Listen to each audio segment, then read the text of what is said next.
is no more than anybody in regard to this topic.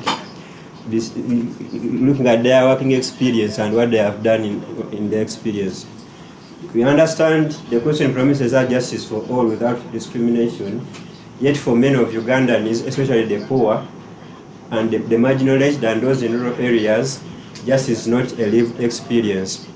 And you know, when justice is not accessible, it breeds misery and hopelessness. When integrity is compromised, it breeds mistrust. And when the legal system protects only the powerful, while failing the vulnerable, while failing the poor, it builds impunity. But today we are not here to cast blame. We are here to forge a new path forward, a path towards a justice system that is inclusive, fair, transparent, and accountable. We are here to forge a path to a system that reflects the values of equity, human dignity, and true democratic governance. So I want to thank our panelists for joining us today. Thank you, Madam Olive. Thank you, Madam Christine, for joining us today. And to our wonderful audience who have joined us now for the 12th time, thank you for joining us on every Wednesday, both on Twitter and on our YouTube channel, Reggae Plus One. Thank you for joining us in this presentation as we shape a legal system that works for every Ugandan. I'll hand over to Mr. Elson for a brief introduction before we introduce our guests today. Thank you.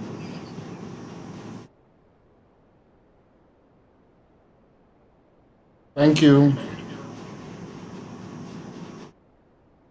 Thank you, Alfred. And good morning, good afternoon, and good evening to whoever has joined us from wherever you have joined us from.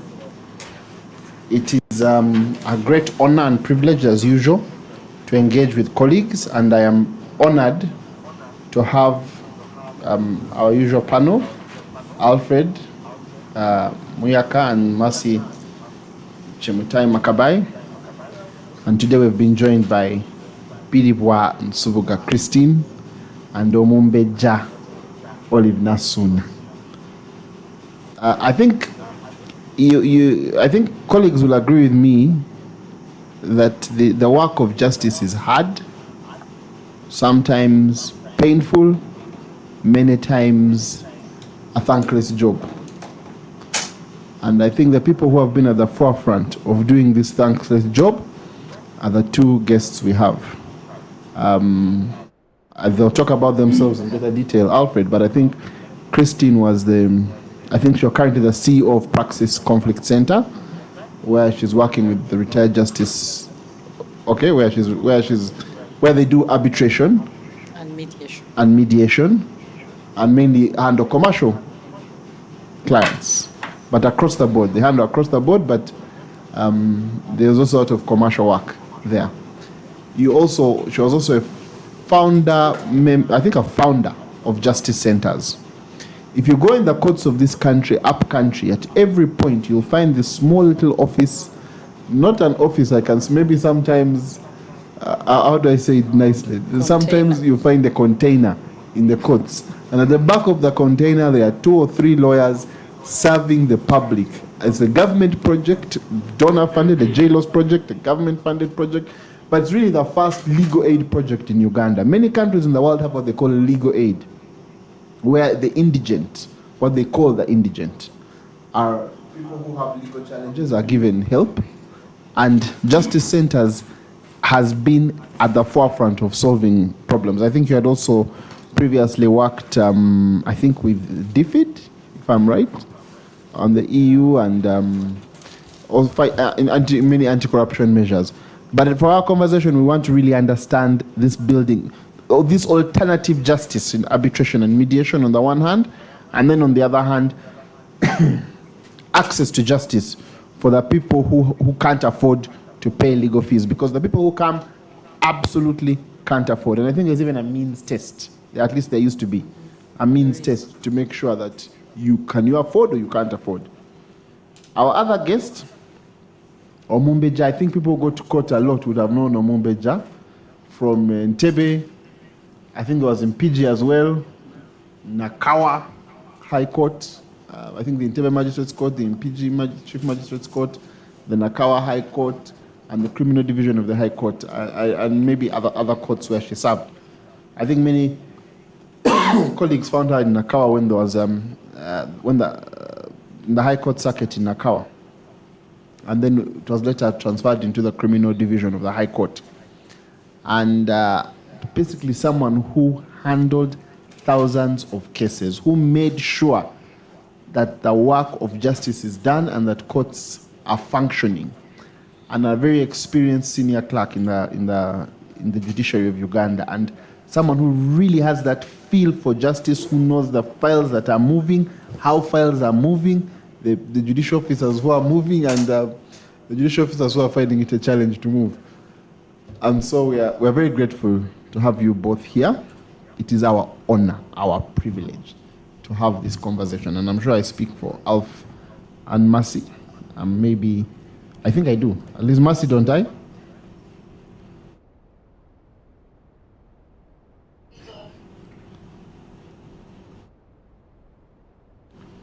Okay. Okay, I think we can go straight into it. Thank you. Thank you, Mr. Wilson, for that introduction. Probably we'll go straight into the conversation. You know, building access to justice means very many things, but most importantly, it means simplifying the legal process. It means translating the legal information into languages which people understand. It means expanding legal aid, especially in rural areas. It means investing in community paralegals, technology, and ADR mechanisms so that every Uganda, regardless of their status, can really find fair hearing and termination of cases. When we talk about access to justice, it really means probably what Justice Centers Uganda is all about, in my view. So my first question is to Madam Christine, as the founder of Justice Centers Uganda, from Mr. Wilson's introduction. Would like us to share with us your story and what made you dedicate yourself to bringing justice to the people, having worked with civil society, with donors, and established legal aid currently in arbitration. So what would like to share with our audience your story and really what makes you tick. Thank you. Thank you very much. I'm delighted to be here. I hope my volume is loud enough. Yes, I'm delighted to be here. Thank you very much for inviting me. Indeed, I feel honored to be here. My story and access to justice goes back when I was in high school. In Gaza, our teachers used to encourage us to pray for our purpose, for God to show us what our purpose would be. So I did pray for that, and I ended up, I would ask God, okay, what should I study and to be able to, meet my purpose for which you created me. I ended up into law. And when I got into law, I remember in law school, I prayed when we used to have optional subjects, which subjects I should do that would help me to serve, because purpose is service. And I did human rights, among others. And when I did, go to LDC, I came out in 1990. I've been working as a lawyer for 24 years. So in 1999, when I came out, I was blessed to get a job at the Human Rights Commission. In the Human Rights Commission, I worked in only one department. It was the legal, and then it morphed and became the complaints, investigations, and legal services department. I worked for about, I would like to say, 8.5 years in the Human Rights Commission. There, I came face to face with what it meant to look for justice, and what justice was and how elusive it was. I found out there that there were only two categories of people who used the service, the complaints function of the Human Rights Commission. It was the politicians and the poor. No Ugandan who could afford the services of a lawyer came to the Human Rights Commission to seek justice. It's only politicians for obvious reasons, and also the poor because there was nowhere else for them to go. And there I worked for 8 years with poor people, supporting them when they brought their issues of rights violations. Okay, we had a tribunal supporting them through the tribunal and all of that. If they had money, they would not come to the commission because while it was functioning well, it wasn't a place where, you could easily, work through things to get justice or get your human rights recognized as it were. In there, very soon I realized that the other way to support these people was to find a way to get the parties to talk so that they don't take a long time through the processes. I want to paint for you the picture of a poor person in Uganda. The picture goes like this. It could be an elderly man, woman, young man. It could be anyone. But they come from Ntusi. Ntusi is somewhere deep down in Zimbabwe. They could come from Sopsop, which is deep down in Tororo. Sopsop is the poorest, I think, place in Tororo.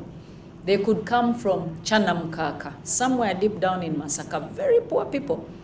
They could come from Adekekwok, somewhere in Lango, very, very deep.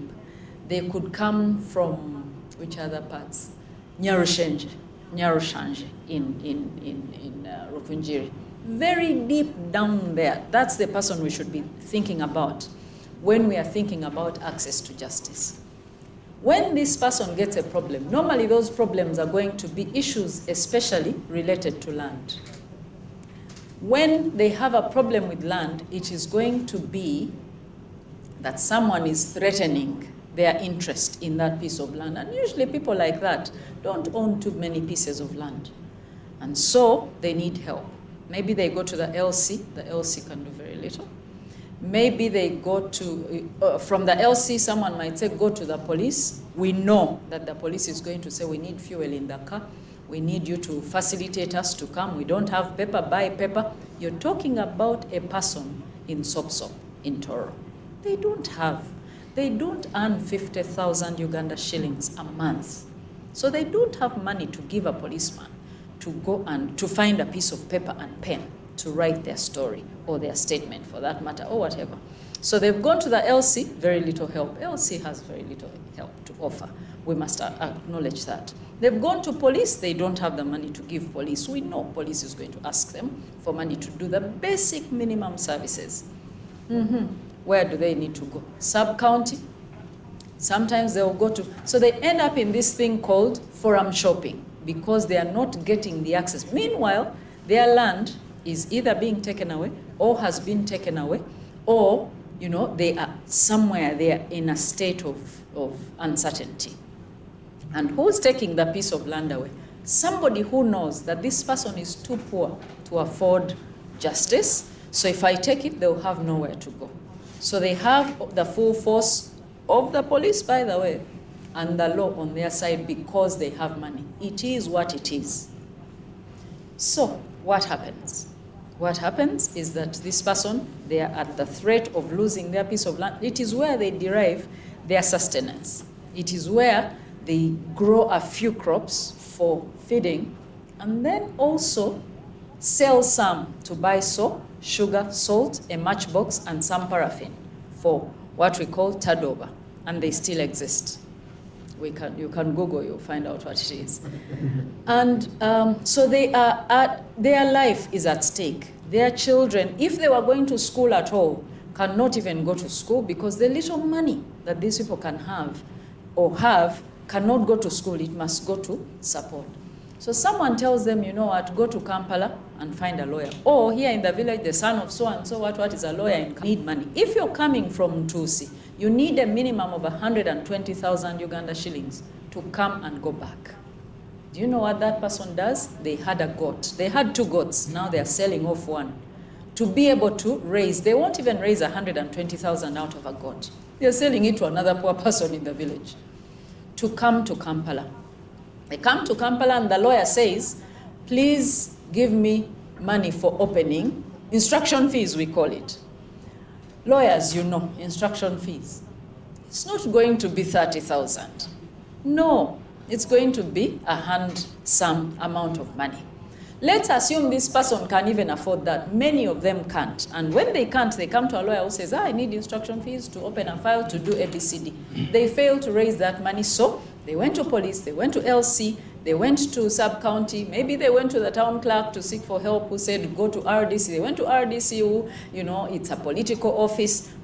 Now they've come to the lawyer who has said, we need money. They can't afford. So they forum shop. They go to IGG. IGG says, these ones, Tetuvikolako, we don't do these. We don't handle these cases. Go to so-and-so. And they go. Many of these offices don't send them because they care about them, and they're sending them to a place that will help them. They get rid of them. They are poor. They don't speak English.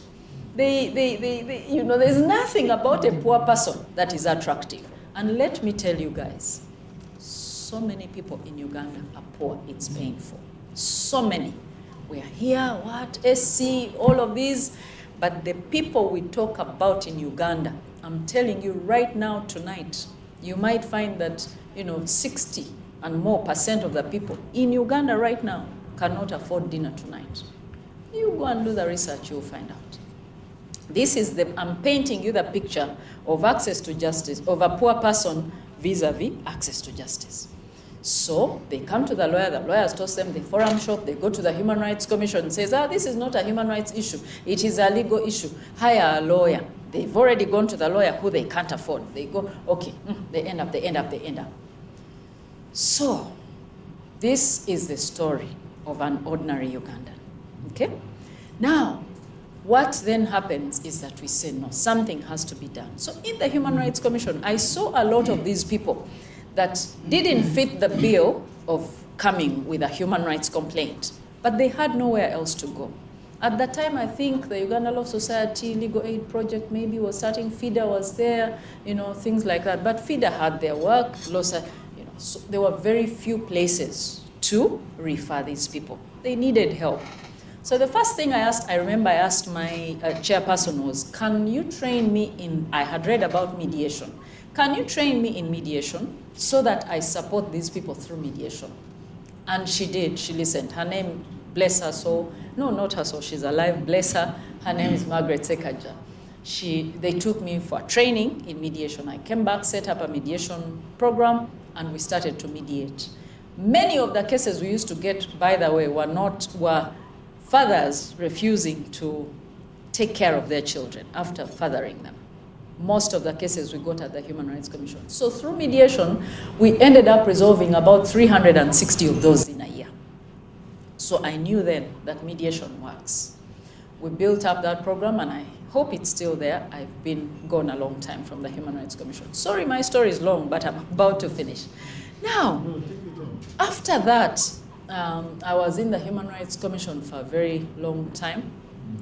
And it's so little that I couldn't help myself even. So I decided, okay, how do I help but also survive? I decided to find another job.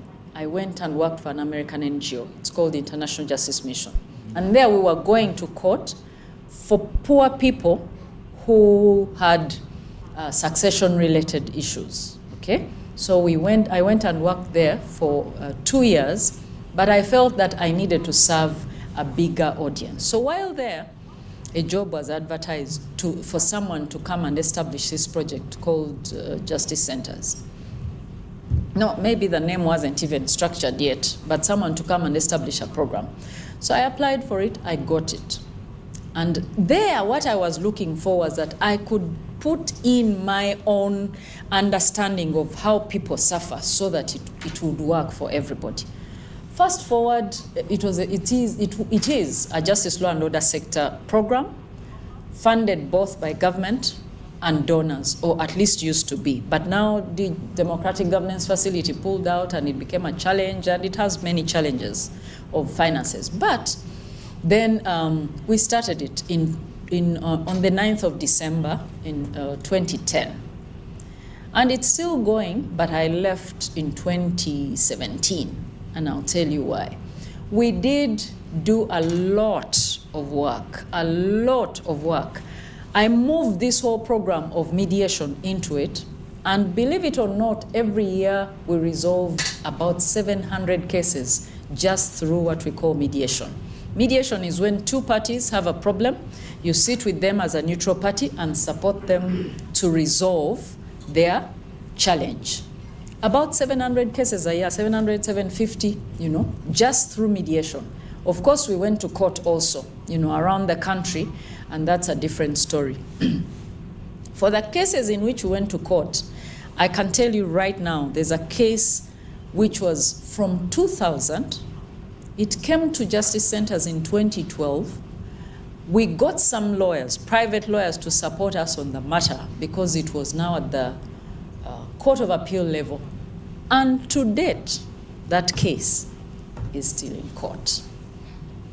I'm painting you a picture of access to justice in Uganda, but more specifically when it comes to a poor person. In this case, this poor person, you know, it was a case in which a man worked for some project and he got an ailment that was as a result of what he was doing. And, you know, it included some, you know, international projects and things. We got him good lawyers. The lawyers were willing to support him. The lawyers are still on that case for free. But the case is still in court right now from 2000. We're talking access to justice, but especially for the poor. So let's go back to that person of the piece of land that they are losing. If they have to wait from 2000 to today, is that piece of land still available? If their child was 6 years old from 2000, how old are they? Have they gone to school? 31. Have they gone to school? No, because the mother or the father or both have spent every little penny they have fighting to get back or to keep their piece of land. And like I said, they will have a chibanja of, if they are so lucky, of 4 acres or 2, you know. They are fighting to keep it, or 2, you know.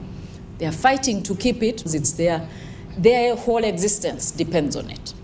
So from 2000 to today, maybe 30-some years. Is it 30-some? Is it 20-some? 25. 25 years. That child has not gone to school. Quarter of a century. Quarter of a century, thank you. That child has not gone to school. The parents are about to get very elderly. They'll stop fighting. That whole ecosystem has collapsed, you know, for that poor person because nobody could help them. Anyway, so through justice centers, we handled a lot of poor people's cases. We saw quite a few things. One was that because the person is poor, many people are going to assume they're poor, they have nowhere to go. And in this country, you know, if you know someone, you know powerful people, you can do whatever you want. And it's true what I'm saying. I'm not a politician, I'm just telling you about access to justice. As it is, and there's no reason why I shouldn't tell you. So, the person will lose their land. This person will go, RDC, they will move to so many offices, none of them will help them. Now, the legal aid which we established has, first of all, DGF was closed. Any legal aid program you think about, DGF was closed. Government is not putting any money in legal aid. The last straw that broke the camel's back, we were making a case for a national legal aid program that is properly facilitated by a law. You know, we fought for the law from 2012, Parliament, what? You go to Parliament, you call them to listen to this, and they say, how much are you going to give us for sitting allowances? The MPs to come to a meeting in which you're talking about a law for legal aid. Every single one of you here knows a very impoverished person that has asked you for money because their child was sick. Even the MPs, more so the MPs, but they would ask us for that. Anyway, so the law failed. The last straw that broke the camel's back was when the Attorney General came to a meeting and said, for us, the priority is security, legal aid, we are not interested.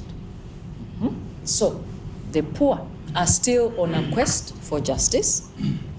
The cases I've told you, if one case should be in court for 25 years, you're talking court case backlog, you're talking about a person who has lost every means of survival because the justice system doesn't work. If it does, very little. Maybe for now I should stop there, and then I'll add. Thank you.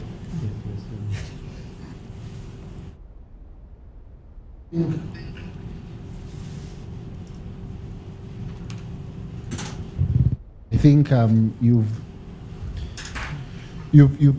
you've spoken to what we've been speaking about, but you've spoken about it with more eloquence and with more knowledge. I think we are grateful for that. But allow me now to move to Omumbeja. Omumbeja, you have been in the courts. Unlike the rest of us, for you've sat in the courts. And before we go into issues of access to justice that Christine has really gone through, first tell us about the courts. Tell us about yourself. Your first day on the job. What do you remember about the courts? We've seen the picture of the Ugandan getting justice, but now give us the picture of the Ugandan who sits in the courtroom, the court clerk, the person who has the view of exactly what's happening. You get into court, maybe you can tell us about yourself as well, when you started. I know at one time you were in the Uganda Virus Research Institute, and then you worked your way. So just tell us about a brief snippet onto your career before we get into discussion of access to justice. What we want to understand, we have seen the place of a person who is getting justice. Now we want to see the place of a person working in the courts. Over to you. Thank you, Elson. Good evening, good afternoon, or good morning, depending on where you are located on the globe. Once again, my name is Olive Nasuna Omumbeja, and I'm a Ugandan, and I'm glad to be one, a Ugandan that has served in the courts of law as an interpreter for quite some time. First of all, I wish to build a bit of background about myself. I know our followers outside there, viewers and listeners, want to know about this person now speaking. An educated Ugandan up to university level, but just like any other Ugandan, after completing my course in business studies and majoring in management, I did not get a job straight away. And just like any other Ugandan, a young woman anxious to work, I had to go through the papers, and here I landed on this advertisement about some job opportunities in the judiciary. So I put in my application, I went to Farmer's House, I did the interview. Surprisingly, the people that I was interviewed with were lawyers who had done some bit of law, but I wasn't a lawyer. Farmer's House is public service? Yes, but I'm happy that I passed that interview. Actually, at one point, I was asked whether I'd gone through law school, and I said no. Probably I was very articulate at how I was answering back the questions, and I'm glad that I found my way to the courts of law. My first job as a court clerk was in Entebbe Magistrate Court, but I did not straight away go to court. We had to go through an induction and training at Uganda Management Institute. Of course, we had to be taken through a number of things to expect, and especially for some of us who are not lawyers or did not have any legal background. And yes, I said, I think I can do this job. Of course, it was nothing else but interpreting and translating. We had been informed, people don't understand the language of court, people don't understand the English. So now that you are a Muganda and a Mumbeja, I think you are going to do us a good service. You'll be interpreting. I said, fine. Because now, the reason why I was happy, it so happened that I was even an interpreter in church. So I feel like, now I have it. Let me see this, the legal jargons and the English of court. I sit in court. I'm taken by the registrar at that time in Entebbe to the magistrate, grade 1 magistrate I was going to work with. I remember his name, I think is His Worship Waiduba. That is the name. So they take me, small-bodied as I was then, a bit shy, but I was confident. I said, now if I can interpret in church, is there anything difficult for me now to do in these courts of law? So I'm introduced to this magistrate. And he said, he liked me. He said, the first impression, I like you, you know how to speak, and you are not shy. I think we shall get on along together. So, to answer your question, because the story is long, the first day in court, I was anxious, and I think I had to gather enough adrenaline, to build that courage. Somebody is talking in legal terminologies you don't understand, and you don't understand protocol, how you start, but I kept listening because I wanted to learn. Interestingly enough, the first case we handle in this court is about child neglect. That is grade 1 court. This man had not been providing for the family, the children, the wife. But look at these people. I said, this is something so amazing. These are people from our own church. I didn't know that they had a case in court. The brother sings in the worship team. I know he's well married to another sister. But now, this is the other woman I did not know about, who had dragged him to court and was complaining about his non-caring of the children and the family. So now, as the judge, rather the magistrate speaks, I interpret. Tell us why you are not taking care of this woman. Sebo tubuliri lwaki omukyalo ono tomulabirira. Now, I just looked squarely into his face. This man dragged to court. Probably he was very uneasy because we sing in the same worship team, in the same church. I didn't know this other side of story. By the way, this is also something very interesting. I got so many revelations and stories. People would come to court and they find me. What an embarrassment, you know? Well, I think it was God's doing. I was not a lawyer, but God took me there for a purpose. So this first day, I did the interpretation very well. I got the record straight, and that was it.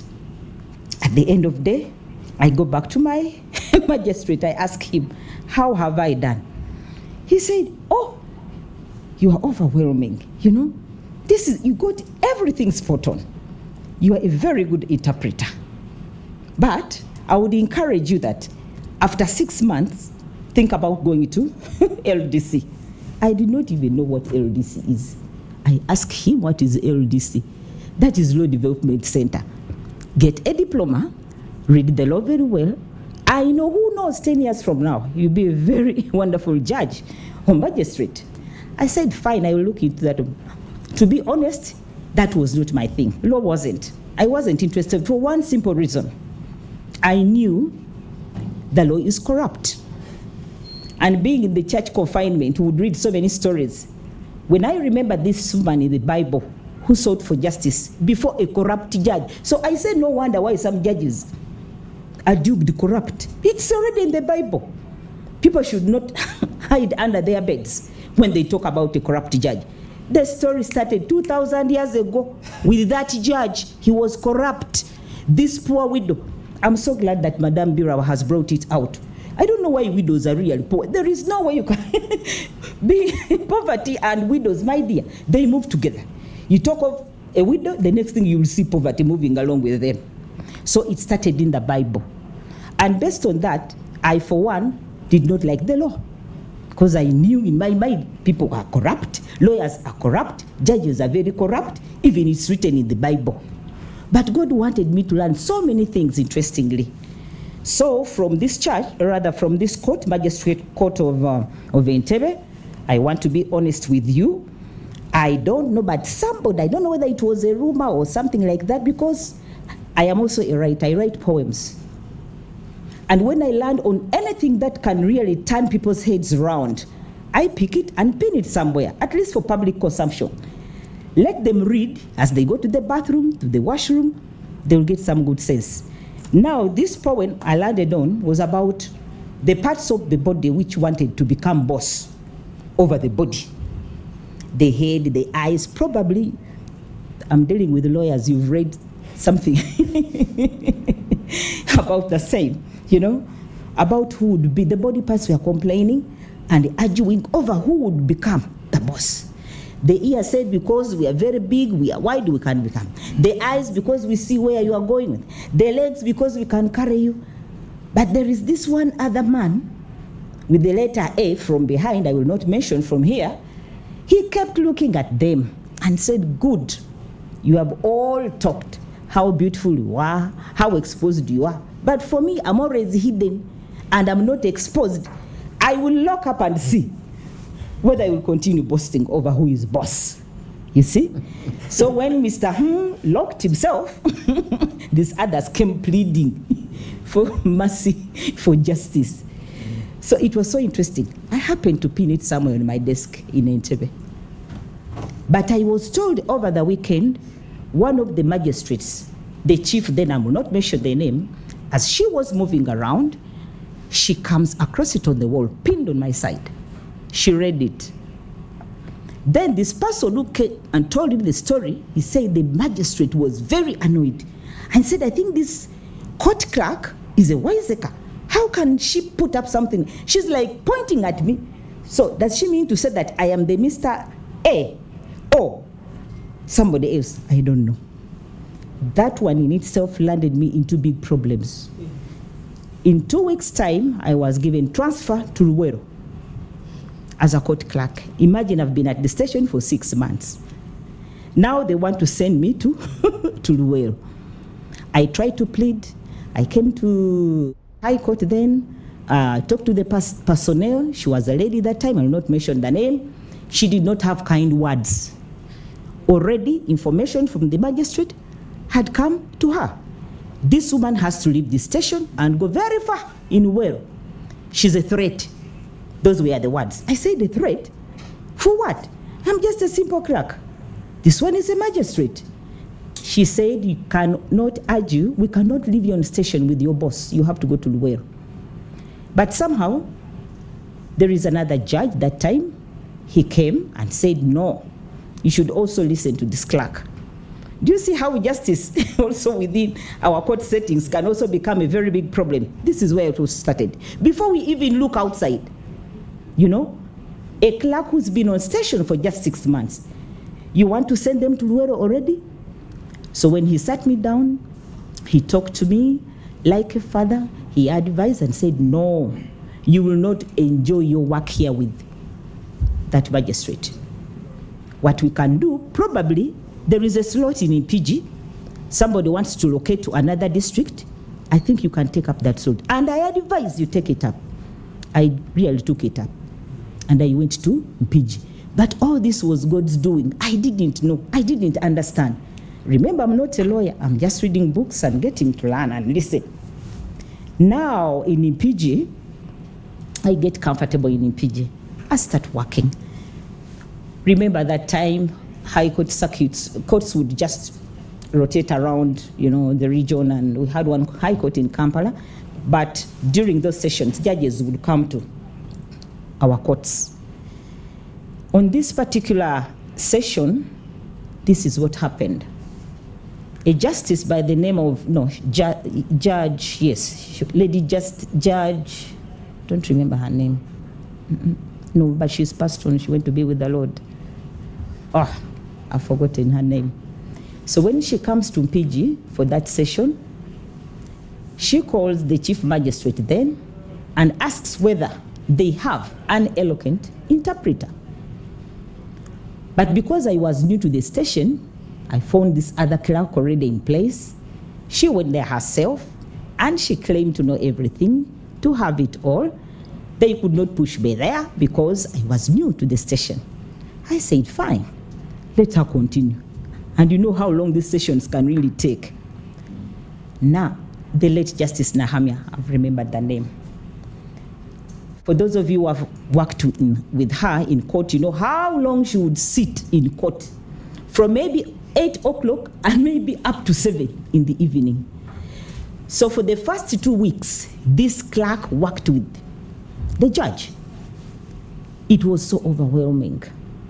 Until it reached a point when the judge said, no, get me another clerk. There was no better option than me. So they call me, I come in court. I introduce myself, I start interpreting. I interpreted. At certain point, she would look at me and wanna continue writing. Because it seemed like whatever she would say, I would translate it very fast. Now, she talks to the chief magistrate that I'm actually not begging or asking, but I'm going to take this clerk with me to International Crimes Division. The magistrate asked, why? He said, because this is a spot-on interpreter. Whatever I say, she does not lose track of what I'm saying. She makes court very interesting, you know. And it appears every other court user has fallen in love with this interpreter. And during those sessions I would sit in court, the courts would be full. My Uganda was superb. People were just satisfied with the interpretation. Later on, people would even come back and ask, and even some lawyers, can you remind us, what did she say? You know, you break it down. Because some of the legal jargons in English at times are difficult to break down into Uganda, but I could do it. So this is how it all started. So when the session ends, I find myself now in ICD, International Crimes Division, working with Lady Justice Nahamia. So we worked, and for some 2 years, then we were transferred to Nakawa. So in Nakawa, I find there another judge, Justice Delete Musene and Nahamia. So, and I think this is the time during one of our court sessions that I also interacted with Counsel Ellison, if I'm not mistaken. Yes. So we continued our work like this. I started enjoying court.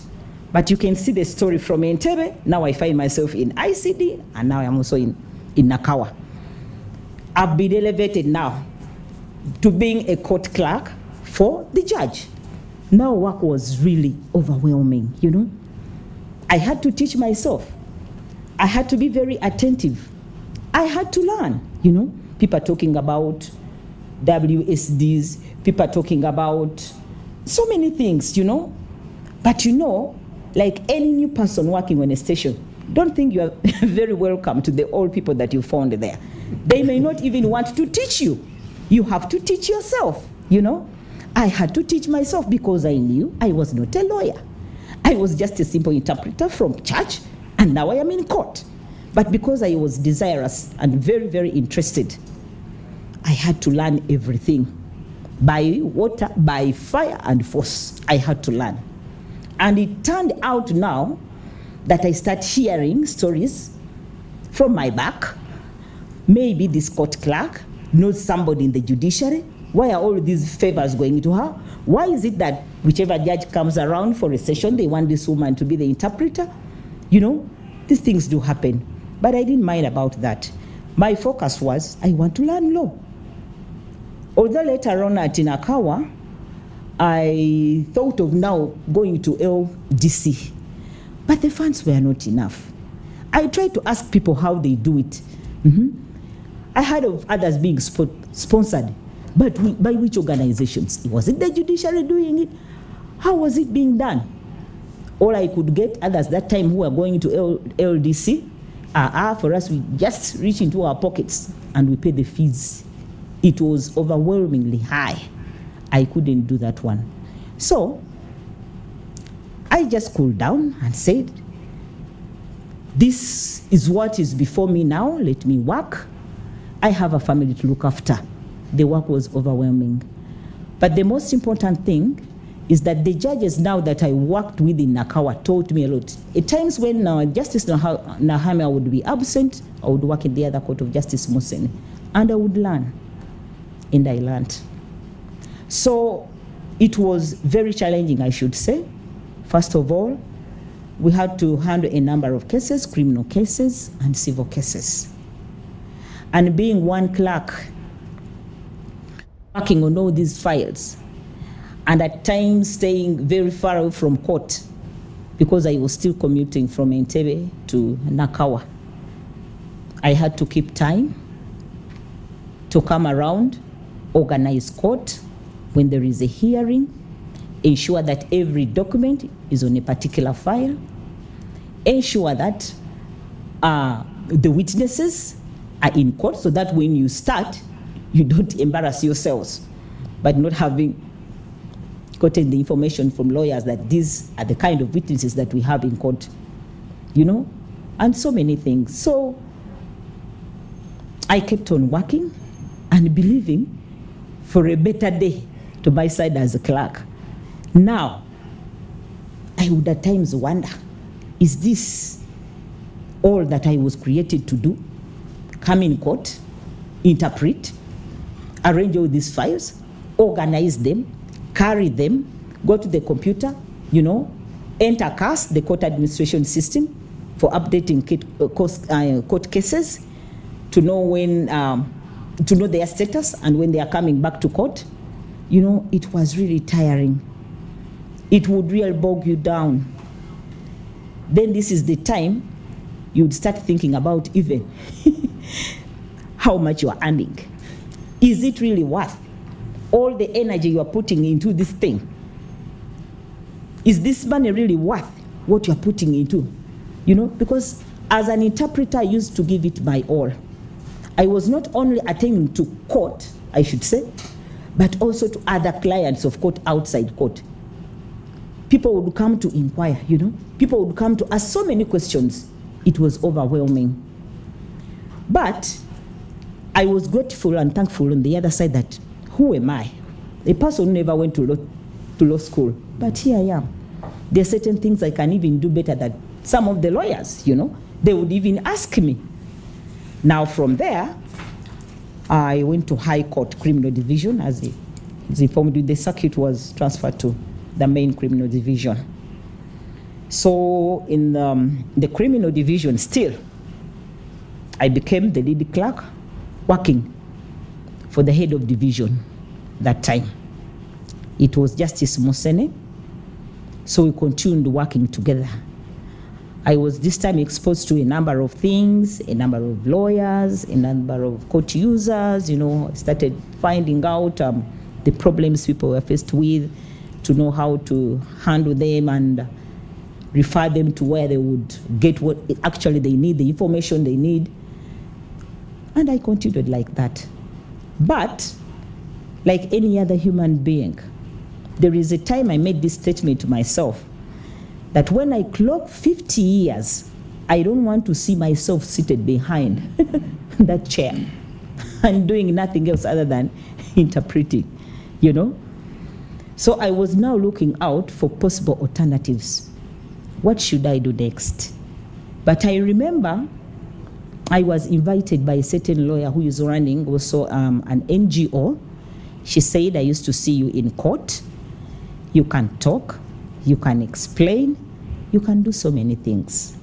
I want you to come in my organization, and I want you to teach and to interest young women to become future leaders. We have a module designed to empower these young women. We want to help them from school, from their small communities, and we want to make them better people to lead this country. I said, fine. Now that you saw me in court do this, I think it will also be better with you.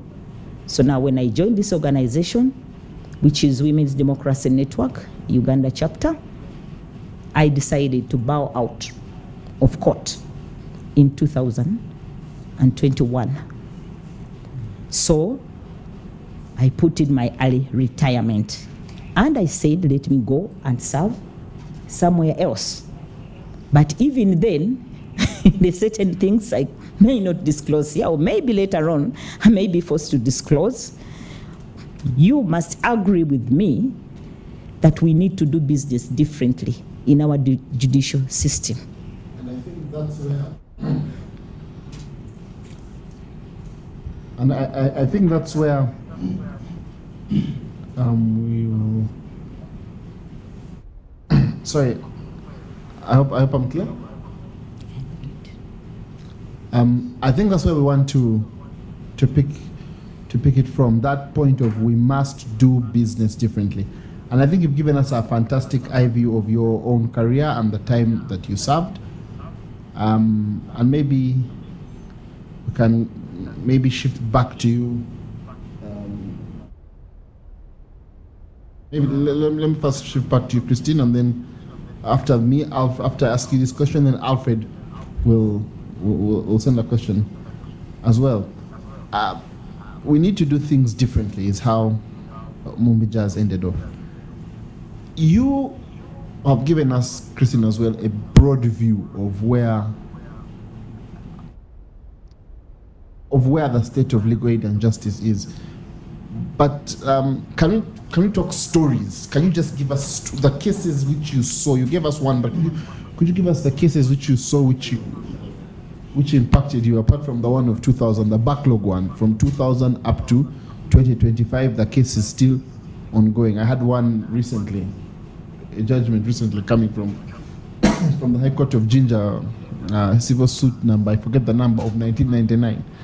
But now the question to you is, seeing all these stories that you've seen, are there those which really stood out for you, and what you saw from them, and what lessons you learned from them?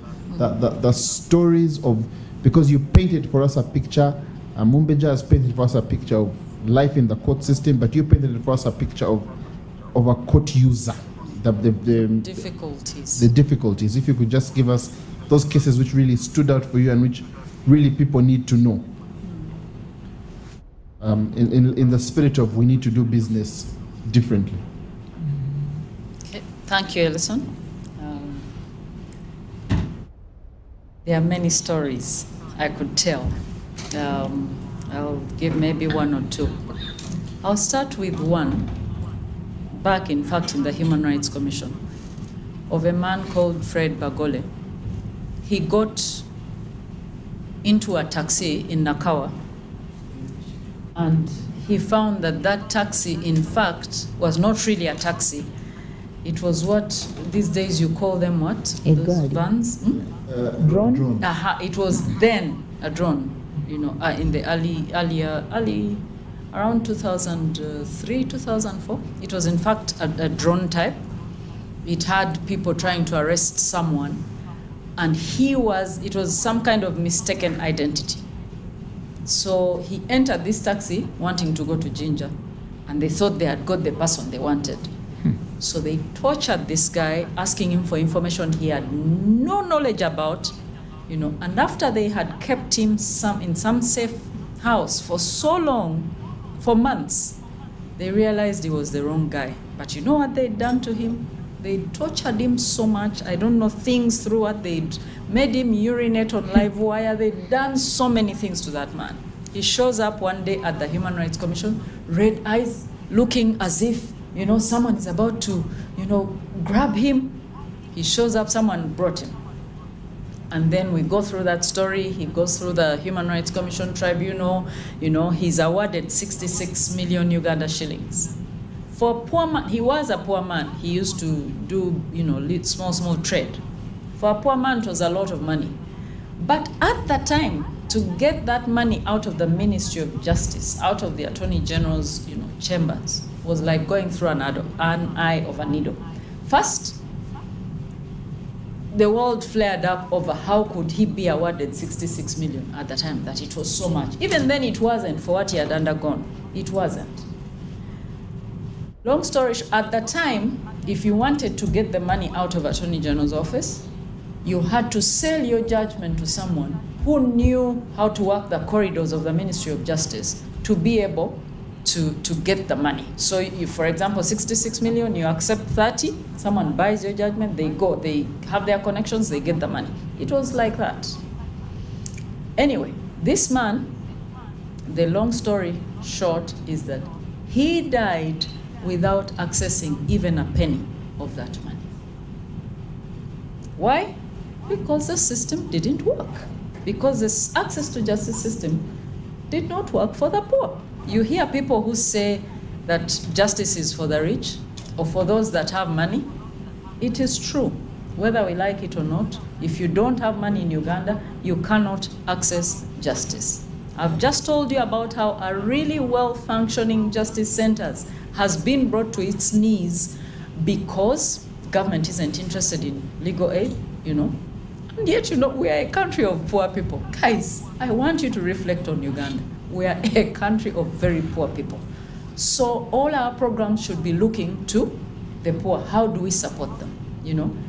The judiciary pays very little attention to poor people. Tell me what the judiciary does for poor people. And yet they are the majority of people. They are the majority of court users. Tell me, what do they do? Okay, let me cut them some slack.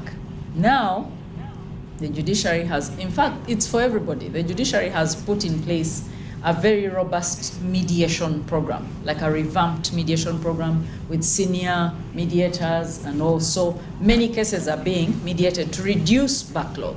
Of course, when they reduce that backlog, they also help the poor a little. But there are no programs directed to supporting the poor to access justice. Justice Centers was a judiciary-hosted program, still is. But tell me, what does the judiciary do to support justice centers, apart from allowing them some space in some places to make sure that the poor can access justice as everybody else? So as it is right now, justice really is for those that have money to afford it. So that story, Bagole Fred died. A year can't pass without me thinking about Fred Bagole. He had 2 little daughters. I don't know where they are. They couldn't possibly go to school. They were from deep down in a village. I forget the name of the village now, but it was in Kamuli. I am sure those girls, when they were hitting puberty, someone made them pregnant or what, and they're gone.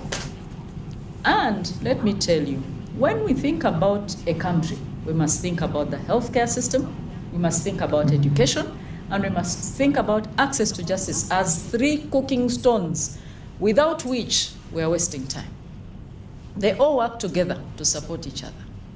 Okay? If a parent can't take their children to school, sufficiently to me, to a school relatively good to get them somewhere, what are they good for? Anyway, so Bagole died, didn't access the money. I am sure somebody found that out and ate the money, because the poor people in Bagole's village could not have followed up that money. He died from the cause of torture. The causes, the root cause was the torture he underwent. He, died from that afterwards. That is Bagole. My heart aches when I think about him today. That's Bagole. Maybe a positive story. There was a lady, not too far, maybe somewhere in Uganda'S. They were losing their land. I think maybe she seemed like a really emancipated woman. She first came with her husband, who wasn't any different. You could see that they don't have dinner tonight. They don't eat enough. But they were losing their only resource, their little piece of land on which their little house stood. So they come to justice centers, and we do everything we can. That matter, we ended up in court.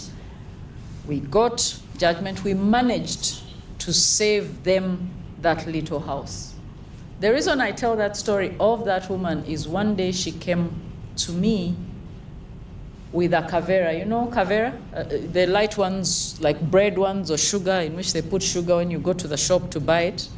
And in that kavera, she had coins, which I think I didn't count them, but which I think when you counted them, they came to about 2,500 shillings. And she said, I have brought this money to thank you for what you did for us. It's a positive story, but it makes me cry, because that's all she had, and she brought it to me because she managed to get justice under conditions in which she never would have got that justice but for legal aid. So when we talk about legal aid, it's not a simple matter. Think about your village. Each one of us here has a village, where you come from. Think about the people there. Majority of the people there are extremely impoverished people. We need legal aid before we need anything else. Think about us lawyers. Can we really handle these cases without, being paid? No. So that's my second story. My third story is one of a woman that was being thrown out of, her husband passed. In Uganda, we have this thing about we run to culture when it serves us, and then we run out of it when it doesn't. So here, in the villages still, we have this whole thing of culture. When our relative has died, the uncles come in or the brothers, they want to take care of the children and they want to get rid of the widow because they want to lose. It's their family, their blood, but they are lying. They are hiding into culture in order to steal the little that has stayed for the widow and the children. So this widow shows up. The brothers-in-law have said, no, Toliwa Chikachafe, you're not, she was from the east. You're not from our clan. Okay, and in our clan, you're not from here, you go back to where you came from. But let me tell you about African culture. When a woman leaves, home, she has gone to make the clan of the husband because she's going to give birth to clan members of the husband. But then people hide in that, and let me tell you, things fell apart a long time ago. These things, your culture, the way it was, it's no longer like that. The center cannot hold. So she was losing her land. The children were had in fact already been taken away. But even after just one term, the children were not studying. Okay? They had been taken away by the uncles to be looked after. They were not studying. The lady has been taken off the land. The land has been divided among brothers because this is their brother's land, Can you imagine the kind of greed? We're talking access to justice. The kind of greed has stood in the way of access to justice, especially for the poor. People who have a little want to take even more, even from those that cannot afford. Okay? So anyway, long story short, from that story, the lady came to us. We held mediations, many mediation sessions, many. And we ended, to tell these people that you're outright thieves. Yeah, you're not being real about culture and in our culture you are not, you're outright thieves. Anyway, because we had really coming from the judiciary, and the judiciary, justice centers being hosted at the judiciary was very helpful for us because really in a sense we were part of the court in that sense. So we had that force behind us to support people. So we held mediation sessions, came up with, a memorandum of understanding in which these people would leave the land, give it back to the lady, the children would come back to the lady, and that happened. And what we did then, what we used to do, I hope still happens, is that we would keep about 3 to 6 months following up to see if what we agreed has happened. As you know, mediation, if it's not done under court, the agreements you come up with are very difficult to enforce if someone goes back on them. And so, you follow up in that way. There are very many cases, I can tell you. The last one I'll tell you was a case from when His Lordship, the Chief Justice Emeritus, Benjamin Odoki, was still in office. There was a case which Justice Yorokamba Mwine used to call the bicycle case. This guy somewhere in Fort Portal, they asked him to do Bulungi Bwansi. I don't know if you know Bulungi Bwansi, but they asked him community service. Everybody in the village was expected to do that. He did his, he finished, he got his bike, and he went to his other business. Whoever was enforcing community service said, how can you be moving when everyone is doing? He says, but I've finished. He was an elderly man, but I've finished. I'm now going to my business. They said, no, they took his bike. They disturbed him, took his bike, and things like that. He got very angry. He went to court in Fort Portal. I came into that case when His Lordship invited me into it, somewhere in 2003. And that case, up to today, is not resolved. Okay? Now, the biggest reason why cases of the poor are not take an even longer time in courts is because they can't afford.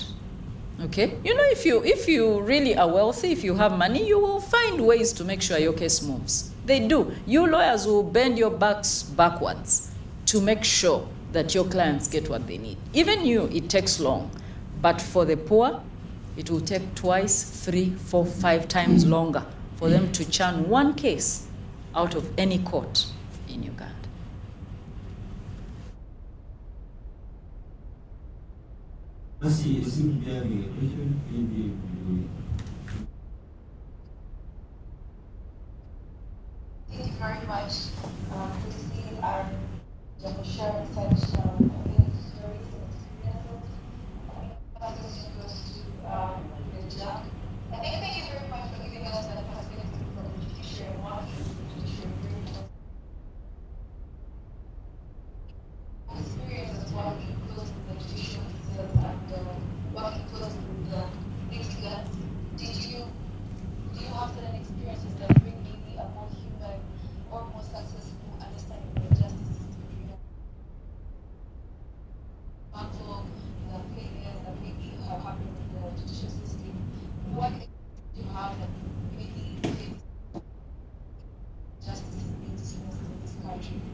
And then maybe one question for Christine would be, we have the existing mediation that is happening, and obviously you really very well expressed how the poor have challenges accessing justice and being able to have a case heard even in mediation processes. But I think I've also had an experience where we have a fairly okay litigant who is able to afford. Actually, we do have a mediation that's ongoing, maybe somewhere in Masaka in the Justice Center's office, and both parties were able to pay the 100,000, I think, each for the mediator. But when we started the process, it then came off as some of these litigants, especially on land issues, when they find a party that maybe the opposite party is more capable of paying a higher amount of money, and they just use the mediation process just to delay, to waste even more time. And I think my question is, can we include more steps in the mediation process that make it, where parties don't just sit down and talk and then it fails because the other party wants more money than, and they rightfully don't have the best case. In your experience, do you think that there are other things we can include in the mediation process that can lead to a more rewarding position, even when the parties maybe don't agree on figures? I would really like to understand your experience on that as well, and any input you might have. Thank you.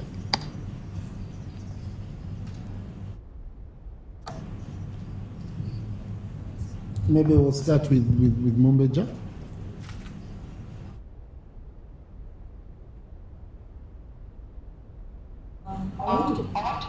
Thank you for that. Mercy. Yeah, basically, if I've picked, you want to find out from me whether there is any success story of somebody, litigant for that matter, of court, one that was dragged in court maybe unfairly, and subsequently they got some justice. It is true. Those cases are many. But I wish to cite one of my own person from my community where I'm resident. I didn't know that this person had been in court for such a long time. This is a woman who was incarcerated for a very long time. At a time when she got pregnant is when she was actually arrested and put in prison over murder charges.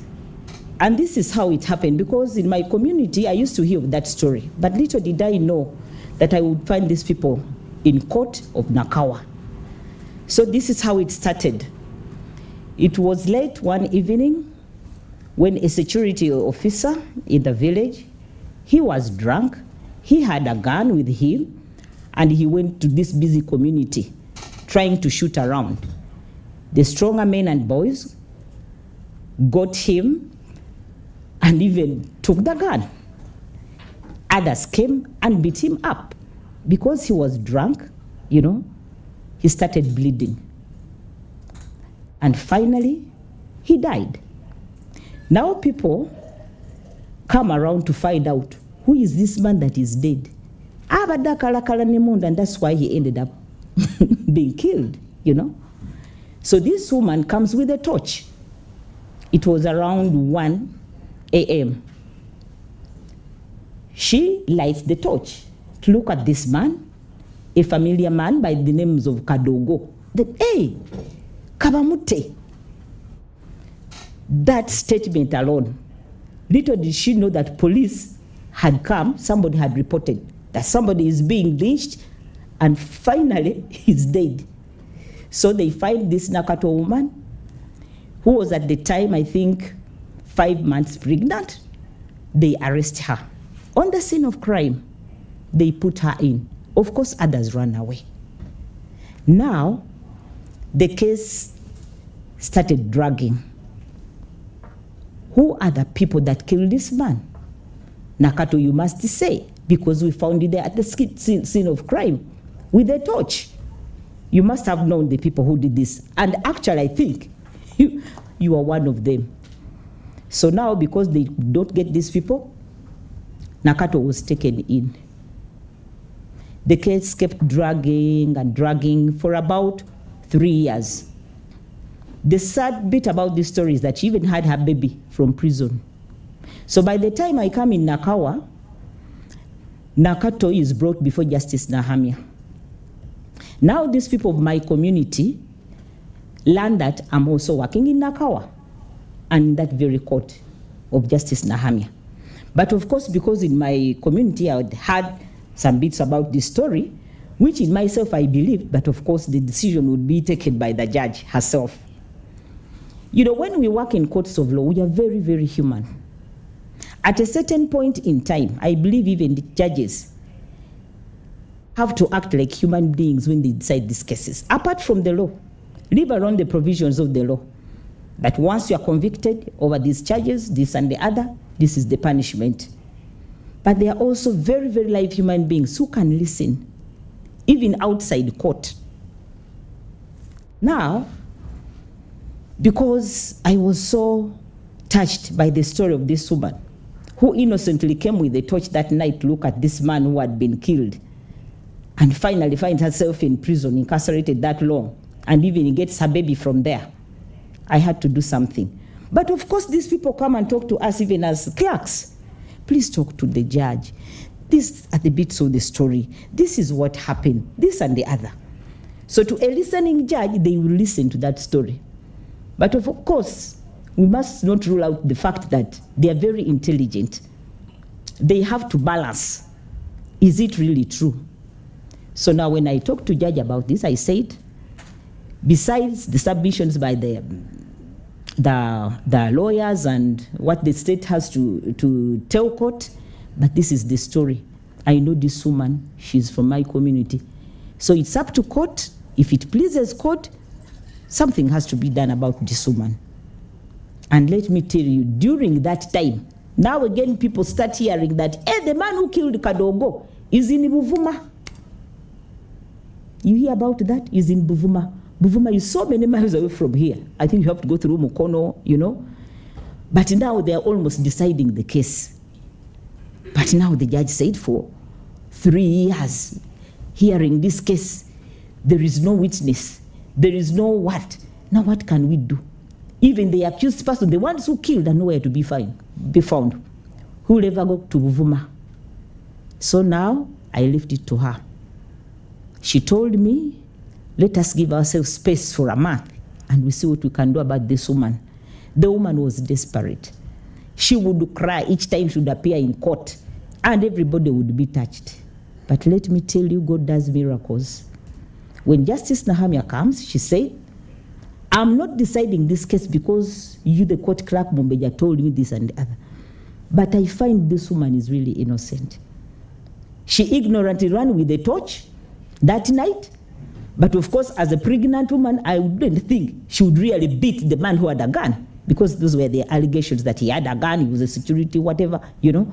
I don't think this woman could have done that. But out of curiosity, like any other human being, she found herself in the wrong place and at the wrong time. So now, she was released. That was a success on my part. You know, when I went back to my community, now people were starting to say, Banange Mumbeja in her court, Banange will have that woman, you know. She can talk to the judge. But of course, they did not know the circumstances under which the judge made that decision, you know. Even luck was on her side.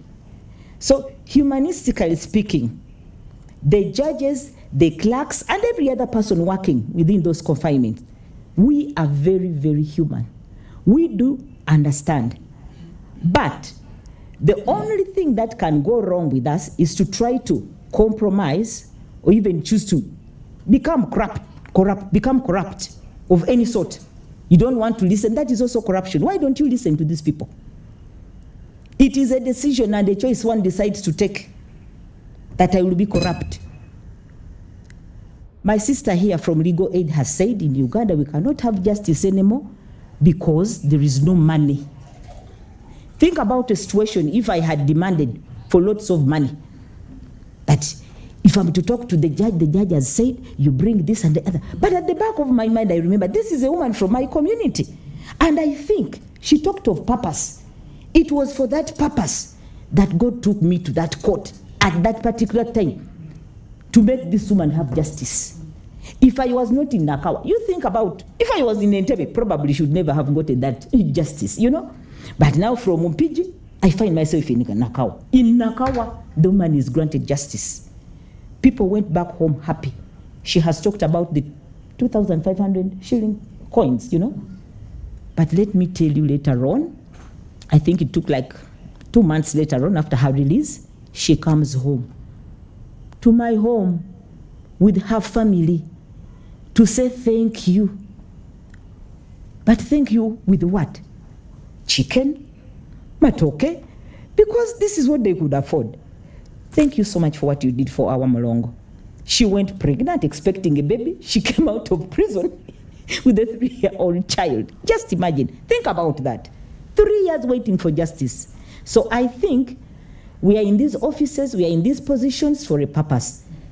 One of the things that I'm looking at, if we are to do business differently, let us question ourselves. What is my purpose as a lawyer, as a judge in this court? I think this is where people are getting it wrong. What is your purpose? People are looking at their big positions without serving purpose. Why are you in that office? If you're not executing purpose, get out of that office. The world outside is crying. The country is bleeding. You have all these credentials from a university, all these, decorations from wherever, I don't know. But you are not fruitful, you are not productive, you are useless. I'm sorry if I've used tough language, but yes. I'm just giving you one of those nuggets of how we should do business differently. Let us ask ourselves, are we the right people in these offices? What are you doing there?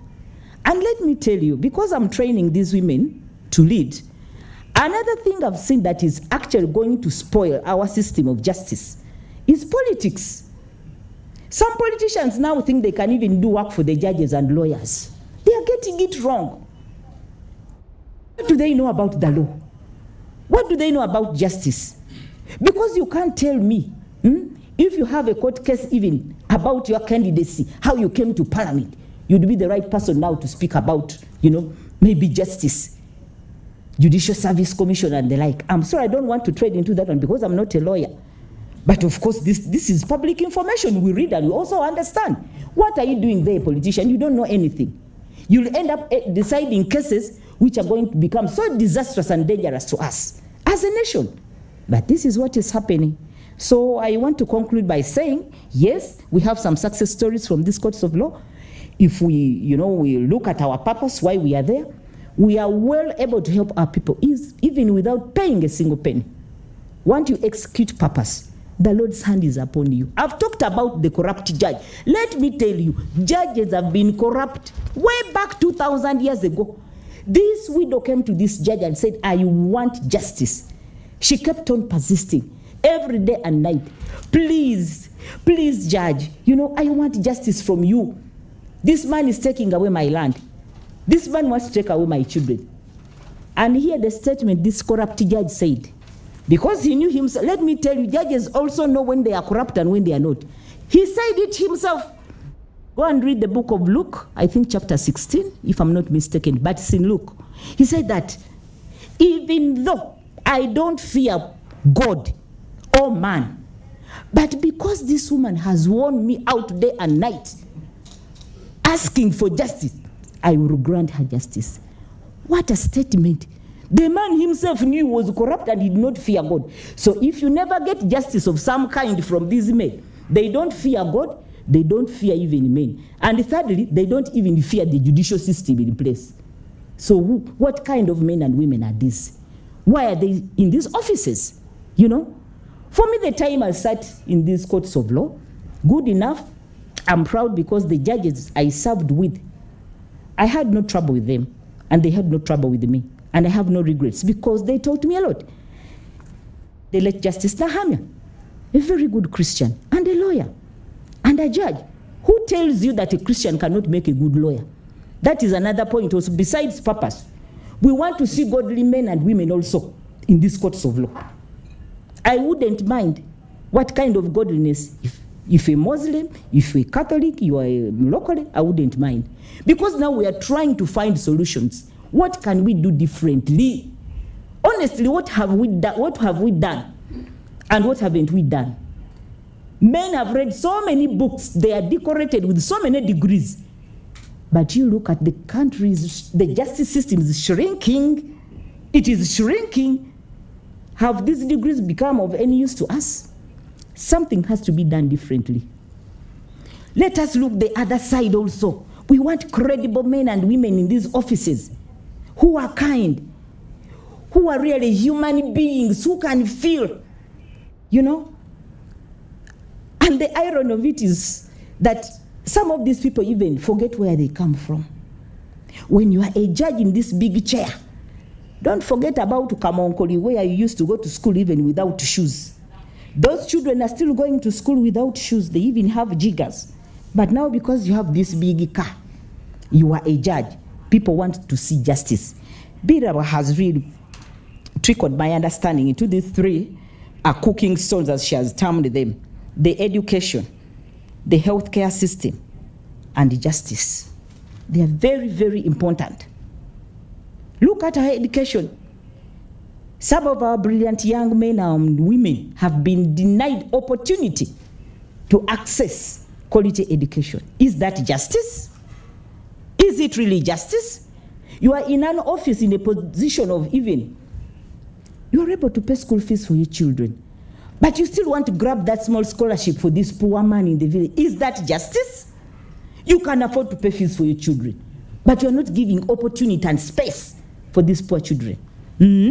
Healthcare system, you can pay for yourself, but you still want this health insurance on you. Oh my dear. Even justice itself. You know, this land does not belong to you. She has put it out right. But you have the money enough to even buy your own land, but you want to take this one for free. This is killing us. Should we do differently? Go back to the roots. Remember that corrupt judge. He said, even though I don't fear God, he knew himself. Those judges are there.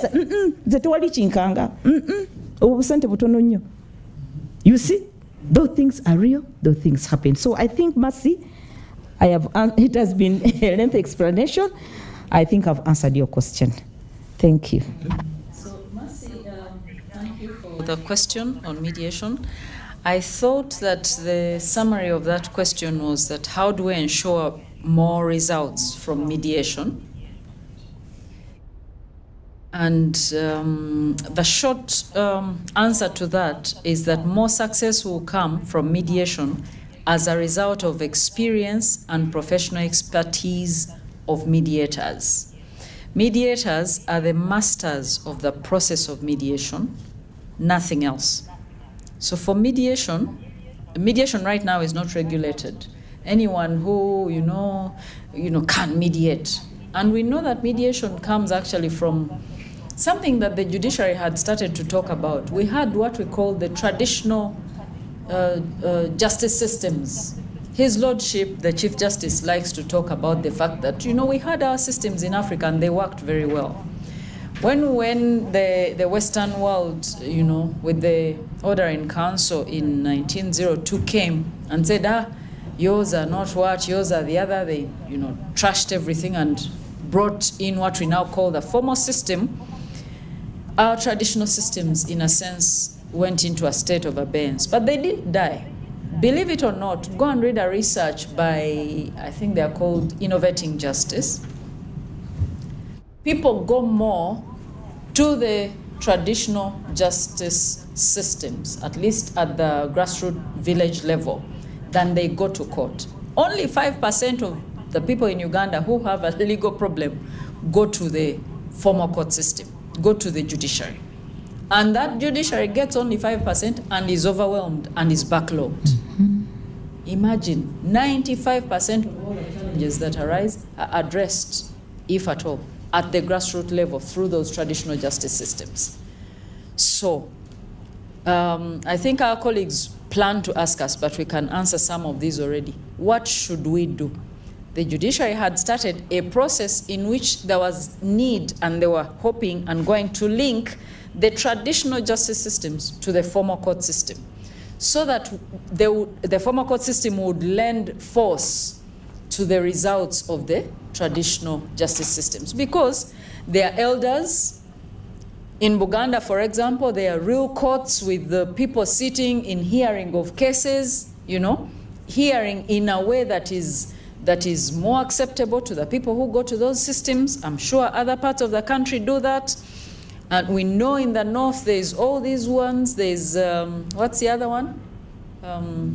Matoput. There are all these. There's sense in them. There's value in them.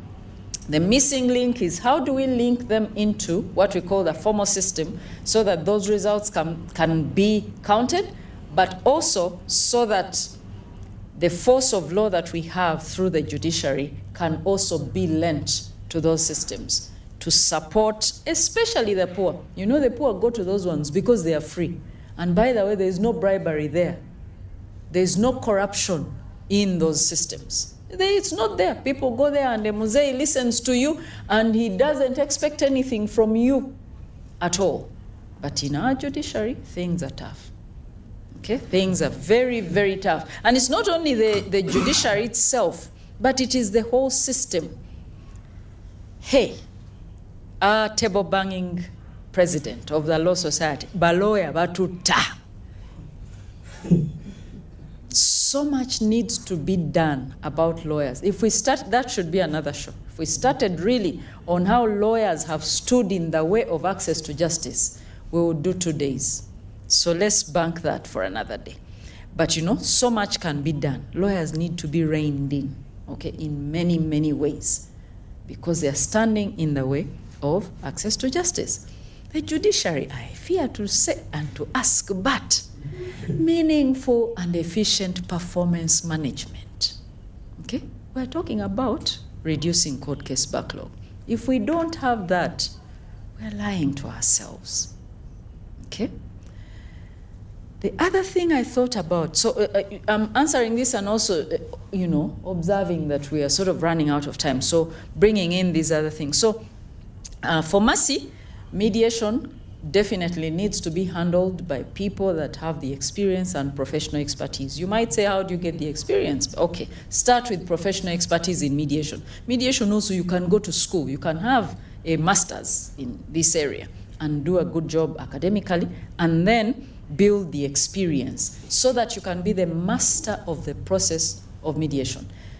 Mediation is about the process to support the parties to resolve their matter. So many matters fail because the mediator is not in charge of the process enough. Okay, I'll say that for that. What else can we do? The Mumbeja keeps saying, you know, things need to change. Things need to change. Things need to change. In Luganda we say, naye tufa. One of the things that should improve is the whole issue of awareness creation. 50%, this is my own view, and I am allowed to give it because I've been a lawyer for 24 years. 50% of all the access to justice challenges that people experience would not happen if they were legally aware. If there was awareness creation at all levels, if the judiciary had a component, it used to, even the Judicial Service, I don't want to talk about the Judicial Service Commission. One day I might want to be a judge and then, you know. But if the Judicial Service Commission, they have that arm of civic education. Yes, the Human Rights Commission does, the judiciary does. If they don't, they should. At all levels, people should be given full information. You know, there are countries in which, I think even Rwanda, I hear, people are given full legal information at all levels. In Uganda, mute 100%. So because they don't know, so many things happen to them. They do so many wrong things. People get into agreements and they don't write. They trust people when they shouldn't. All sorts of things happen. Give the information at least. Give the information. And for that, I'm grateful to this space by Ellison, because you're creating awareness in many ways that otherwise wouldn't have been created. I could say a lot, but that's it. For even corruption would be cut in half, by the way, if the people, the ordinary person in Sopsop, in Chanamkak, in Adekokok, had information. Thank you so much.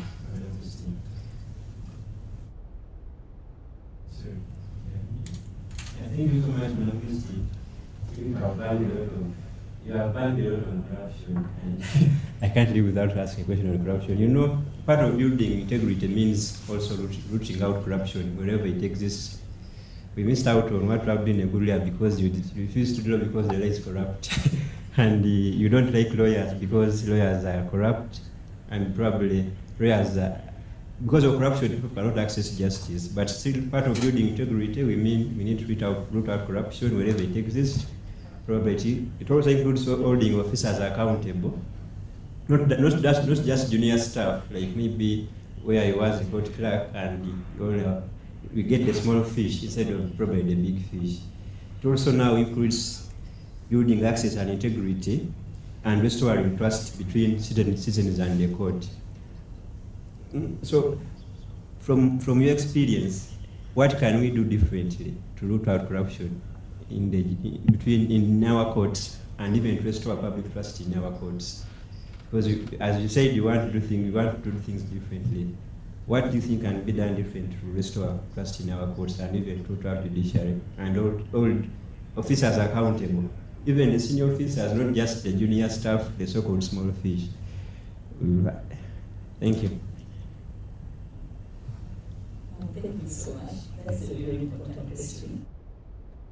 Give you a very straight answer, because some of these issues which have actually become bigger than big and even higher than the highest mountains, I should say, we need processes to undergo in order to curb them.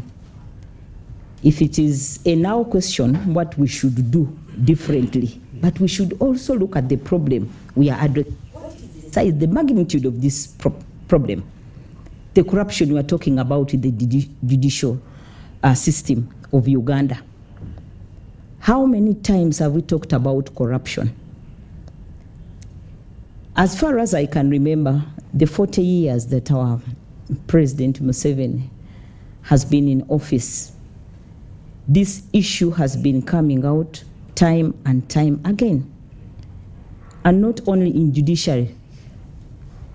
But when we talk about a system, to me, in the simplest terms of understanding how a system works, these are different components, interconnected or networked to support a cause. Because you can't talk about the judicial service system and probably forget about the education service system. Who educates these judges and lawyers? How do they get to these schools and universities? Who chooses the courses that they are going to do? We don't know the course contents. Then too, we talk about even their health. By the time this man decides this case of woman in court, were they mentally sound? Checks their health before they come to these courts of law. Who can ever know what is in their heart and their brain? These are really tough questions to do. But I would also think, as we strive to see how we are going to do business differently, let us first have respect for institutions that are already in place that have been addressing such issues of corruption. In all these institutions that are supposed to better our lives as Ugandans. The other time I saw a magistrate in court, a person who is supposed to give justice, but is now in court. What went wrong? We have not understood the importance of these institutions before us. Gives the justice, who consumes the justice? I think it goes back. I'm not giving you a straightforward answer. Let us question the systems that push us into these offices. Where did you get your education from? She has talked about the traditional court systems we have here in Uganda. A case in point, when something goes wrong, these days women beat men. The first thing they will ask, so now also let us go back. Where did these judges get their education from? How can you decide when, the Supreme Court has given, for instance, a ruling But again, you still have your hands on this issue. We don't understand that. Let us go back. We cannot just treat the malaria now. We need to slash the bush behind our house where the mosquitoes breed. But because people want to fast track these things, my dear, this problem is very big. Corruption in the courts of law. Who has, by the way, those days when we used to desire to go to university, not many of us would go to university, but these days, public, private universities, everybody is producing lawyers. She has talked about them standing in the way of justice. But thank God those lawyers are not here on the panel tonight. Yes. Thank God they are not here. Otherwise, we would not have had in this space to talk about this. To answer your question, we need to go back. We need to rethink. We need to be ready. Yes. Thank you. Yeah. Okay, I think, thank you so much. We're about to come to the end of the conversation. And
Get some capable guys who can handle some of the smaller stuff, and they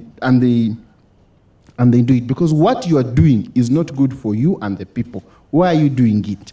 And so my question to you, Christine, is where do you stand on this issue of ours of mission-based judges? The argument is, under Article 142(2) of the Constitution provides that where the state of the business of the court so requires, in other words, where the judiciary is overwhelmed by the state of the business of the court, the president may, acting on the advice of the Judicial Service Commission, appoint people to serve in, we can read the actual provision, but to serve in acting or temporary capacity.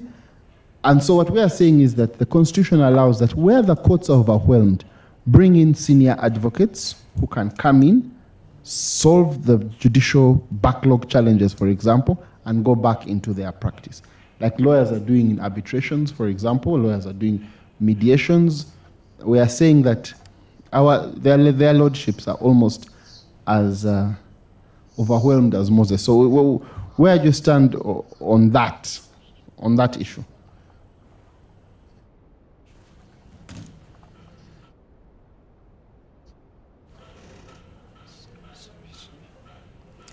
Thank you, Ellison. And why not? Really, why not? Is it about the judiciary or it's about the people? It's about the people of Uganda.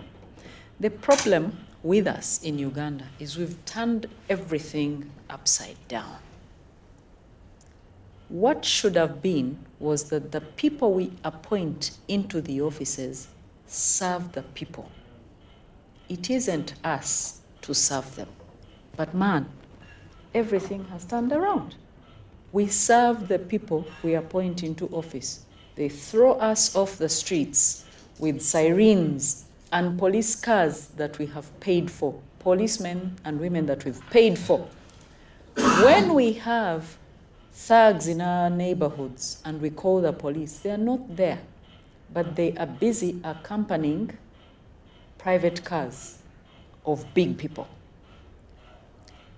I say that to say everything we do, the people in authority using our taxes, everything they do should be with the ordinary person. Well, Ellison is not necessarily ordinary, so I can't even say him, but me and Mombeja, the ordinary person in Uganda, okay? And so this mission-based judges issue, I think even somebody toyed with it a while ago. I don't know, within the judiciary. I don't know how it died or where it died, but somebody did toy with it. Because, appoint a judge for 2 years, give them a caseload to deal with. After their 2 years, no ceremony, no gratuity, no nothing. They are paid their 2 years, their money in those 2 years for which they are working every month or per case delivered, and be gone. In fact, it should be per case delivered. Now in the revamped mediation program, they pay it in 3 ways. So if you resolve a matter, you mediate a matter and resolve it, you get a certain very little stipend. If you mediate it halfway, you get a certain, half of that. And if you mediate it and it fails, they say, okay, thank you, but here is something very little. Okay, and some mediators were saying, oh, even if the matter has failed, pay me fully. That would be encouraging laziness. Let's encourage the mediators to resolve every matter and get the highest amount. Okay, and so that same way you could, this mission-based judges business, say, for every case you conclude, you get so much. Then the judges would be spurred on to writing the judgments. You know how many judges, not all of them, and please don't quote me wrongly, some judges write, listen to cases, complete them, and take 2 years before they deliver a judgment. Lo and behold, they used to be transferred. I don't know what goes on now. They would be transferred and leave the undecided cases behind. And so who's going to write that judgment when you listen to the whole case and you didn't deliver, didn't write the judgment? So we need that yesterday. I think that the judiciary right now is in position to bring on so many of these innovations. And I see that the Chief Justice and his whole team have the willingness to. So maybe somebody needs to nudge them, maybe somebody needs to push on it, maybe, I don't know why it's not happening, because at least they have the resources now. They didn't have the resources before. So please, can we have it yesterday? Thank you. I think I have the same question. Sorry, Mumbai. You know, Mumbai, you worked in court for quite a long time, and you experienced case backlog. So for the first 12 weeks, we have been holding a scenario whereby the business of court requires that you appoint someone just on a mission to fight case backlog, and that's the article she has been trying to discuss today into deeper. So I know you not have got the article straight, but that's the scenario, paraphrasing it, where the business of court requires the Service Commission on advice of the Chief Justice can appoint lawyer judges on temporary basis, like for a year or two, to go and clear that case backlog, or clear that business of the court which requires to be handled at that particular time. So we have been having arguments for and against it, and now we would like to have your take on whether we could do, whether you really fight case backlog and also enable access to justice. Thank you. Mm-hmm. Technology. Mm-hmm. Yeah, thank you so much. That concern is very, very important. It is true. I'm proud to say that one of those experienced court clerks that has served the criminal division for quite some years, with the judiciary, I should say, for 19 years. But the case of clearing the backlog in courts of law, she hinted on partly why we have this case backlog. Some judges or magistrates are too lazy. You know, they can fast track these cases, and then when it comes to the deciding part or ruling, they will take quite a very long time. She has talked of 2 years, and it is true. By the time I went to Nakawa, this is the problem that we found there. And you said on the advice of the Chief Justice, yes, through the Judicial Service Commission, you should appoint, you know, able judges and magistrates to that effect. Yes, I would concur with that one. It is very important. But this should be experienced men and women in the law. Because there are some of these cases in the backlog which are very, very difficult. Probably that's why even they are abandoned by certain judges. They don't know how they're going to conclude them and even decide them deliberately. They will buy time. Maybe just chip in here, even that emphasizes people who are all qualified to be appointed as judges. So those are ordinary experience, 15 years and above. So yeah, you're still on the list. Yes. It is very important. You will not pick somebody who has been in service for just 3 years to come and, you know, decide or write a judgment on a land matter which has taken over 30 years. That one will not work. And even the people who are still living will even wonder. So that is very true. It is the only way we shall clear this backlog. The time I was in Nakawa, in fact, they had to do a weeding out of most of those cases. The parties would no longer come to court, you know, and in itself that was justice denied. Nobody would handle, nobody would be interested anymore to listen to these cases. So what they had to do, of course, they had to decide and agreed to weed them out. Over 5,000 cases. They were all weeded out. But you said partly you don't agree with the appointment of these men and women, even given advice by the Chief Justice through the Judicial Service Commission. For reasons I don't understand. Probably you might think, maybe I would also concur with you, maybe we may not have those experienced lawyers, rather magistrates or judges. But also on the other hand, there are people who are committed to the cause. I'm not entirely looking at a person of experience of 15 or 20 years to be the right person to handle this backlog. But we have young men and women, 5 years in service, or maybe 7 years in service, who are very zealous, who are committed to the cause of the people. Because people keep coming to you, first of all, the lawyers. We have this matter. How can we handle? It has taken so many years. Before they even get to the judges, remember, I would agree with you. So I think the Judicial Service Commission should listen to the lawyers we have outside there who are hanging even on the streets. They don't know what to do. They have a lot of information. They have a lot of energy and vibe, but they don't know how they're going to dispense it, you know? Yes, yes. So something has to be done. I think it is very important. I, for one, because who knows what is going to happen tomorrow, why don't you give them a chance? If you were given a chance for 15 years to hear all these cases and you've decided them, what makes you think that these people who have been in service for 5 to 7 years, they cannot do anything? They can do it. Why? With the recent technology in place, people have a lot of information. More information than what those other judges even used to have. And you know, this is an evolution. These cases keep evolving, you know, where somebody used to kill probably with a stick. This time they are killing with guns, you know.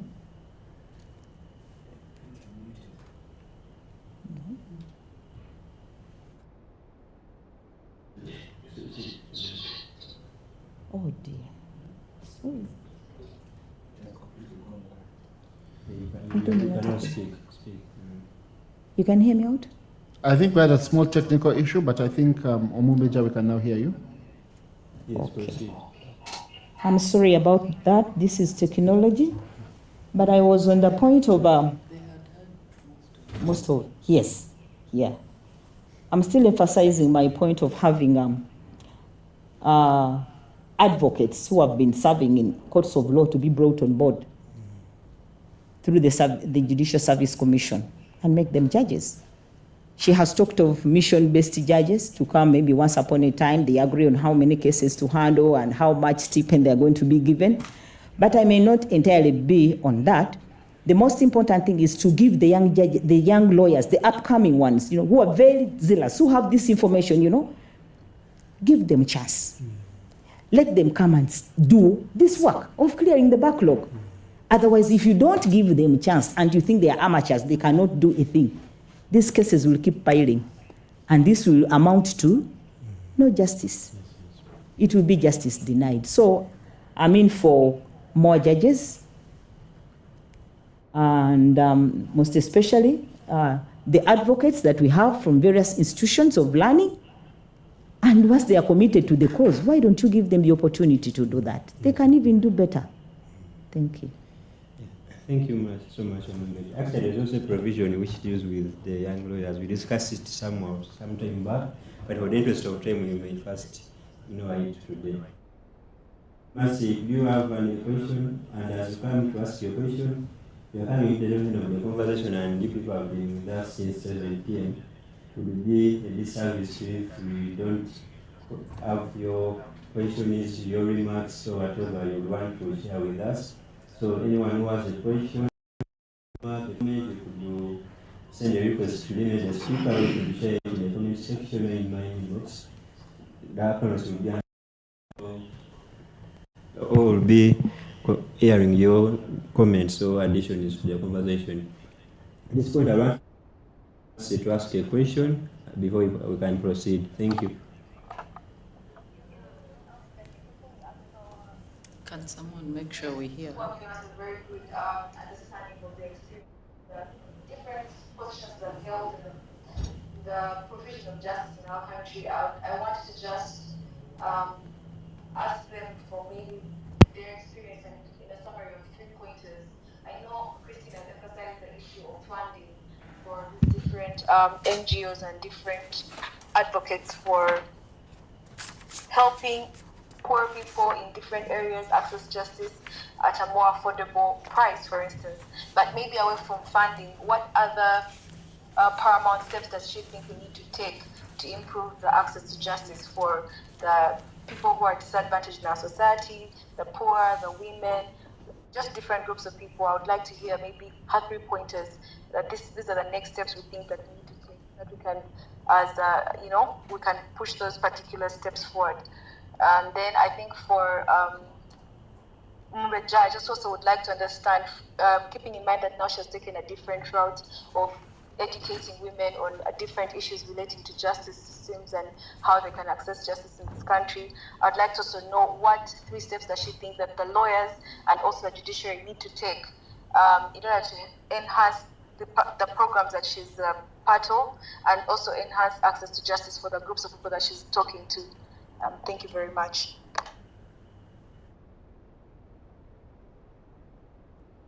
Okay, maybe before we we take those questions, I see Mr. Katompanga. I don't know if he's been added as a speaker. I think if we could also just take Mr. Mpanga's question at once, then we can start winding down.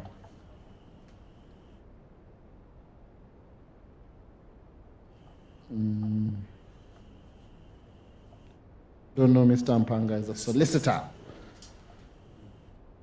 London Wells, and it would be very good to have his question on. Anyhow, as we are waiting to do that, maybe we can be answering that question. Maybe we'll start with Mumbeja and then we go to Christine. The 3 pointers, if we just take about 5 minutes each, because I can see it's already past 9 p.m.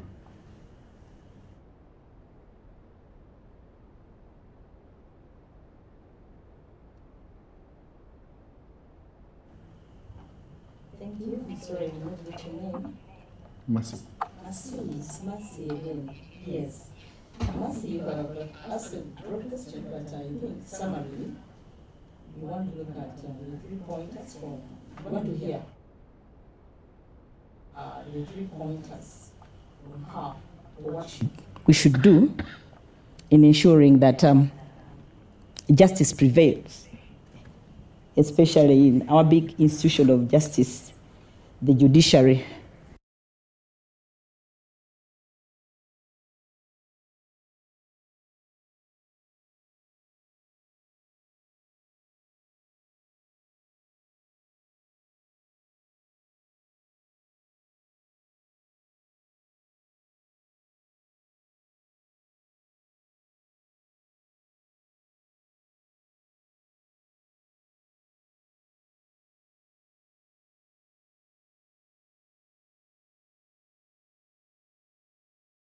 A very big issue in this country.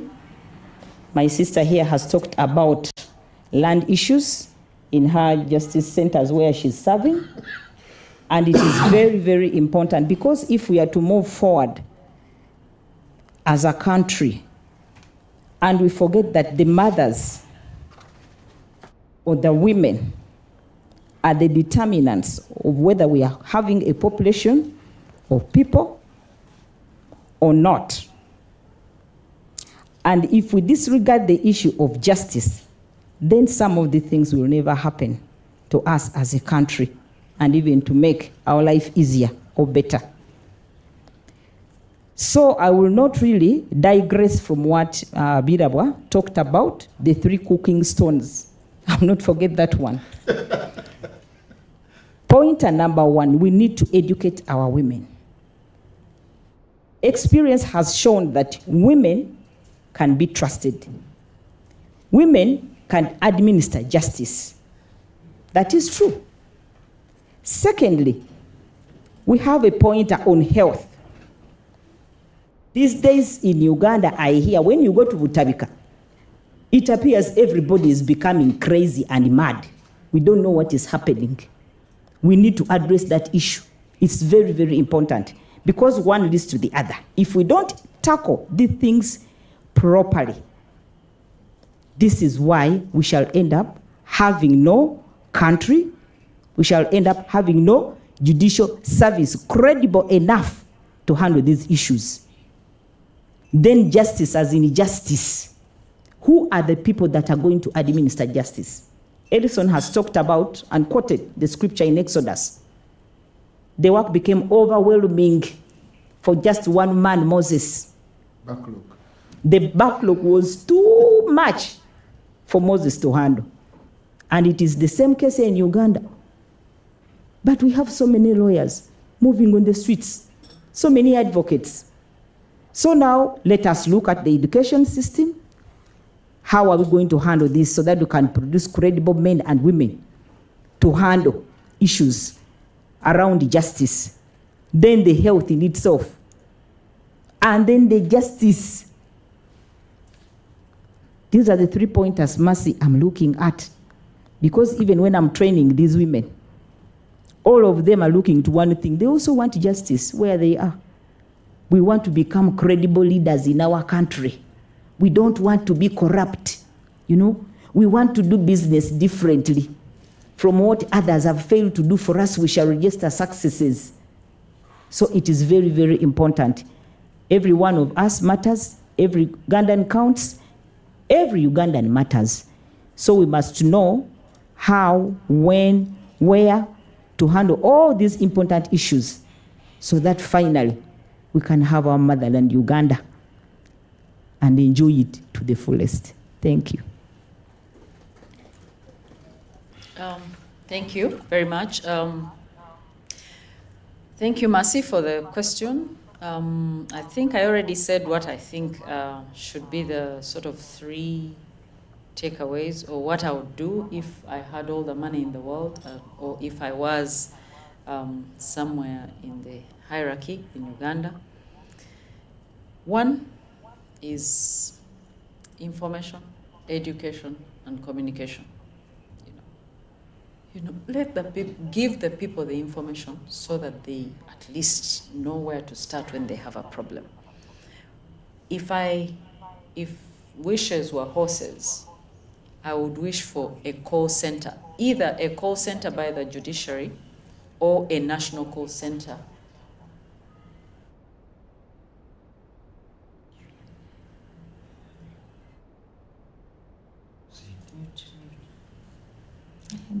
Either a call center by the judiciary or a national call center, but maybe a call center by the judiciary, where you can call and ask any question that you want. These days, a phone has become a basic necessity.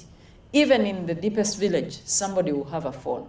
And so if someone has a problem and that number is well publicized, or the numbers, are well publicized, someone will ask a question when they have a problem. Chances are, if their question can be answered correctly, that person who's taking advantage of them because they are ignorant will not steal their piece of land. Okay, so can we do that? Ellison, maybe you have some banene, who can help us to establish that. I did already talk about this many years ago to donors, to who didn't succeed, but it doesn't kill the dream, because I think that someday things will come right. Secondly, to encourage what we call alternative dispute resolution. This is where you can resolve your matter without necessarily going to litigation. You get a third-party person, or third-party, who can help you to resolve your matter. When 2 people in the village have a boundary problem, when a husband and wife have a problem, when a child and parent has a problem, when business partners have a problem, when a buyer and seller has a problem, get a third neutral person. So we should all, especially lawyers, we should all be encouraging ADR. Lawyers are here, and I sometimes experience it, don't like ADR because they think that they don't earn enough from it. So I would like to say that it's important to encourage ADR because it will contribute greatly to access to justice by all, especially by the people who can't afford the services, of a lawyer to go to litigation. Thirdly, I already talked about it, create a link between the formal and the traditional justice systems so that they can support each other to support especially the ordinary person and the poor and indigent person that can't afford on their own. Finally, as players, what do I do? We have a firm which does alternative dispute resolution, and the reason we started it was because I wanted to be able to support people without having to rely on a system that I have no control over. So we do mediation, we do arbitration, we do many things around alternative dispute resolution. And I have the freedom to support the poor, and many poor people come to our center and we serve them for free because we know they can't afford. And we don't lose anything. In fact, by the way, I find that God has blessed me a lot as a result of that. So to encourage us, every lawyer, in your little neighborhood, what can you do to support access to justice for those people that you see that can do nothing about it, that can't afford? As the players in the administration of justice system, and therefore the enablers, supposed to be the enablers of access to justice, we must each ask, what can I do to improve access to justice? You at your individual level, you as a lawyer, you as someone occupying a public office that is within the sphere of administration of justice. What can you do today? Thank you. Yeah. Thank you. I was trying to get Mr. Mpanga. Just a minute.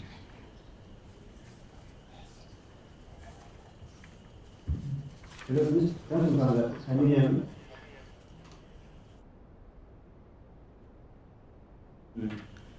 Yeah, you can speak. Just a bit louder.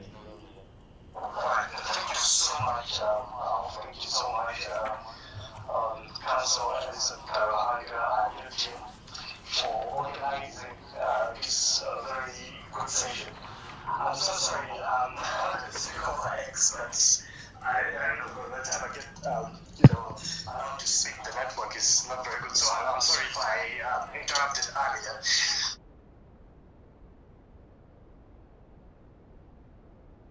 Reflective conversation. I had the opportunity before to thoroughly listen and conceptualize, the program due to time zones. But today I got the chance, as I was traveling communities in Northampton, to listen in and reflect. And it reminded me of a quote by the current president of the Law Society of England and Wales, President Richard Atkinson, who says that there has been a significant increase in solicitors working pro bono this past year. And whilst it can truly a properly justice system. So I think as a part of judges, I think we need to reflect, like has kindly said, the importance of funding the judiciary, because when you hear about stories of poor people who are not able to access justice simply because they do not have the funds, because they do not have the money, that's quite something appalling. That's a first point. Secondly, is about even young lawyers being able to participate, in the mission-based judge purpose in terms of solving case backlog. I've appeared in tribunals of lawyers who seem to be less, 35 or even less. I've been told about it. Sorry, this is a judge, rather, of judge who's, less than 35 or less. I've been told of a judge who's, 29, and personally also attend, sessions between lawyers and judges. Young people, solicitors, to sign up. They said, please send me a message, send me an email if you'd like to, come and join and, help in this case of this mission, to solve these hearings. And judges are also thinking innovatively. Can we try and reduce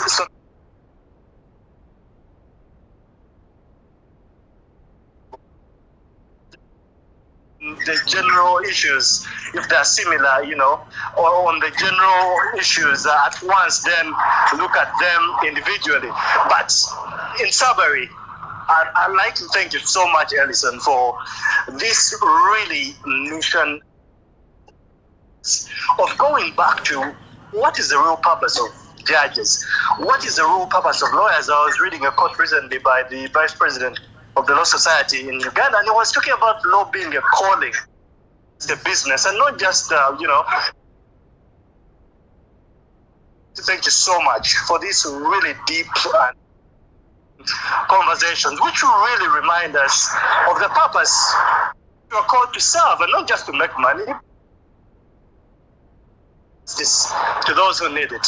So thank you so much, our dear panelists, for this deep and insightful. Thank you, Mr. Kato Mpanga, for your comments. We will have the panelists respond to them and even Mr. Esson. Thank you so much. You're welcome. Thank you very much, Alf, for connecting me despite the technological issues. Thank you so much. Now you can come back to the space. Will do. Thank you. Perfect. Yeah, I think thank you. Yeah, we can proceed. Sorry. I think thank you, Mr. Mpanga. I think it is such an honor that we are here sitting in Kampala having this discussion at 9:17 p.m. from all the way in London, coming from, is it Hampton to somewhere, there's a solicitor of the courts of England and Wales who has taken time off to listen to us and to encourage us. And I think a time needs to come, Mr. Mpanga, where we have you and where we have a discussion also with a detailed discussion comparing our jurisdictions and seeing what happens where you are. We shall certainly be in touch with you in that regard. I think we've now done, maybe I don't know, Alfred, what I think we have done all the questions. I'm not seeing any more requests. But before you, maybe I had one concern from inbox. At the last space, you had told people that we are about to vote. So the concern is, before we go to get their parting shots, they are wondering update on what happened in court. The other time we were like very, very soon we are voting. So is it still very soon? Just there's an update of what transpired in court and the way forward on where. Maybe let's have the parting shots first. Then I'll check. They want to listen, even if you want to listen when we are going to vote, or whatever they deem comfortable with. I don't know. Let's have the parting shots first. Okay. Yeah. So you can have parting shots first from Omumbeja, then your closing remarks, and we get Madam Christine. Is this okay?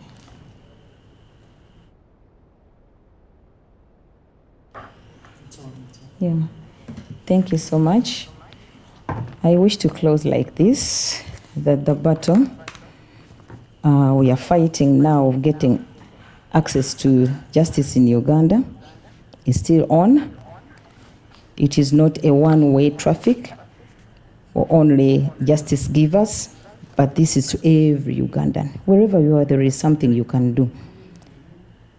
There is something you can decide. There is something you can determine, as long as you believe that the result shall be for the betterment of yourself and others surrounding you. So I think this is the time to break down justice for everybody to understand, and I think this will help them know exactly what to do, when, and how. And of course, I can't forget what my sister has just said. The awareness of the justice system is very, very important.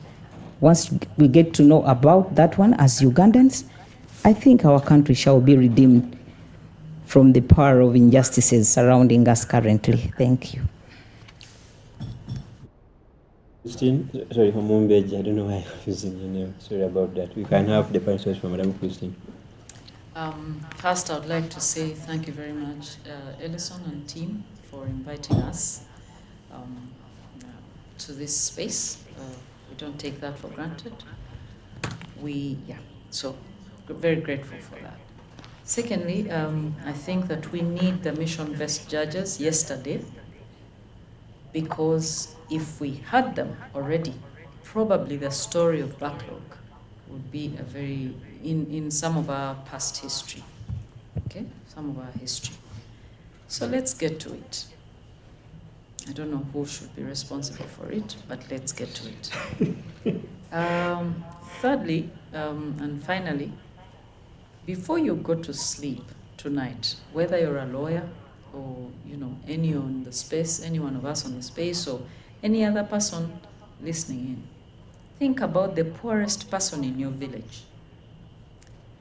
Think about if they needed legal help. what would they do to successfully get it? And how can you contribute to that today? Thank you very much. Thank you. There's a gentleman called Mr. Sekalala who has been, I think I've seen a message from him that he wants to speak. I don't know if he was allowed as a speaker. But maybe Mr. Sekalala. Oh, you're there? Yes, I'm here. Please, if you could just wind it up in a minute. We've held our guests for long. Yeah? Thank you, Ms. Minaro. Message. From the National Imams and Amirats Assembly, an organization that brings together the imams, the people who lead prayers in the mosques. And Ms. Virawa brought a point that actually people on the ground, they don't know who is a lawyer, what lawyers do. They just know that you call a lawyer when you are in trouble, when you are in court.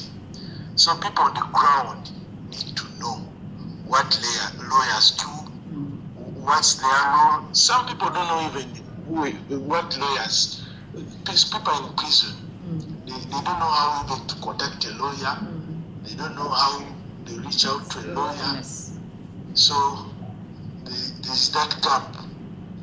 So another thing, I have a workshop on 15th.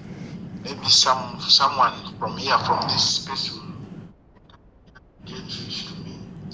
I have a workshop called The Bridge Between the Muslim Community and the Government Organs. So I'll be glad if I get one speaker from here to come and teach people, the Muslim community, the Muslim leaders, what lawyers do, who is a lawyer, how to conduct a lawyer, and other things. Thank you very much. Thank you so much, sir, for joining us. Now I'll answer. I think we shall certainly be trying to ensure that we are able to assist on that, and we shall certainly be in touch. The question Alfred asked me, I think which will be the last one for the night, and then we'll close it up, is what's happening with the voting. Yes. Colleagues will know that on the 3rd of December 2024, the Uganda Law Society nominated 14 people to contest for the position of Judicial Service Commission representative, and we were supposed to vote on the 17th of December, if my memory serves me right, which was a period of 14 days. We have instead been going for this vote for the last 148 days. What should have been 2 weeks has become 21 weeks. And that's why I can assure you we are closer to voting now than we were in December of last year, in line with that. But for me, what is important is when we have conversations like this, I know it's when we have conversations like this, it's encouraging, because what we are doing is we are taking the conversation from its root, from people who have been at the forefront, like our guests today, who we're very grateful for, and we're so thankful. I had you saying that you're thankful to us, but I think we are the ones who are extremely grateful to you. And these conversations show us that we are not wrong. We are not wrong to press on with these conversations. We are not wrong to press on with these campaigns. I mean, even now in the midst of this discussion, we have found that not only does the Constitution agree with us, even the Bible agrees with us. Yes, so surely we cannot be wrong. But we've taken so far 148 days. We've done now 13 weeks, I think. Yes, 13. 13 weeks of these conversations in a campaign that should have taken us a fortnight. What happened in court is the election was delayed. It was delayed because of disagreement. It was delayed because of disagreement. The Court of Appeal tried to get us to settle. We had reached 99.9% of a settlement between the parties, but the 0.1% was too much to get us across the finishing line. And the court will now make the decisions that it has to make. But the fraternity of the Law Society is bound together by law. We are bound together by law. We are bound together by a common purpose. Delay is the oldest trick in the book of denial. That case which has lasted 25 years is not just because they are poor people, but because someone who is wrong has to delay. Delay is the oldest trick in the book of denial. But let us be clear, this election shall come. Some people thought that time shall be an ally of injustice. But in this case, what I've learned from this election is that every hour that passes makes the cause for this election stronger. And every day that passes makes the arguments we are making clearer. For us at least, we are committed to continuing this journey. We are committed to pushing it forward. We are committed to ensuring that we stay the course. And the law is our shield. The Constitution is our compass. The support of the membership is the wind beneath our sails, or whatever are the wings. We are marching forward. We are pressing on. We are confident of this. We have said it since the 17th of December, since the 13th of December, when this process was injuncted. We said nobody can stop reggae. Reggae may have been delayed, but reggae is not stopping, and we are sure that nobody can stop reggae. So people joining us from everywhere, we always say this at the end: good morning, good afternoon, good evening, and good night. And for members of the Law Society, when that time comes, the question is the same question of Mr. Matuvu. Olimujawa, Msaja Singansi.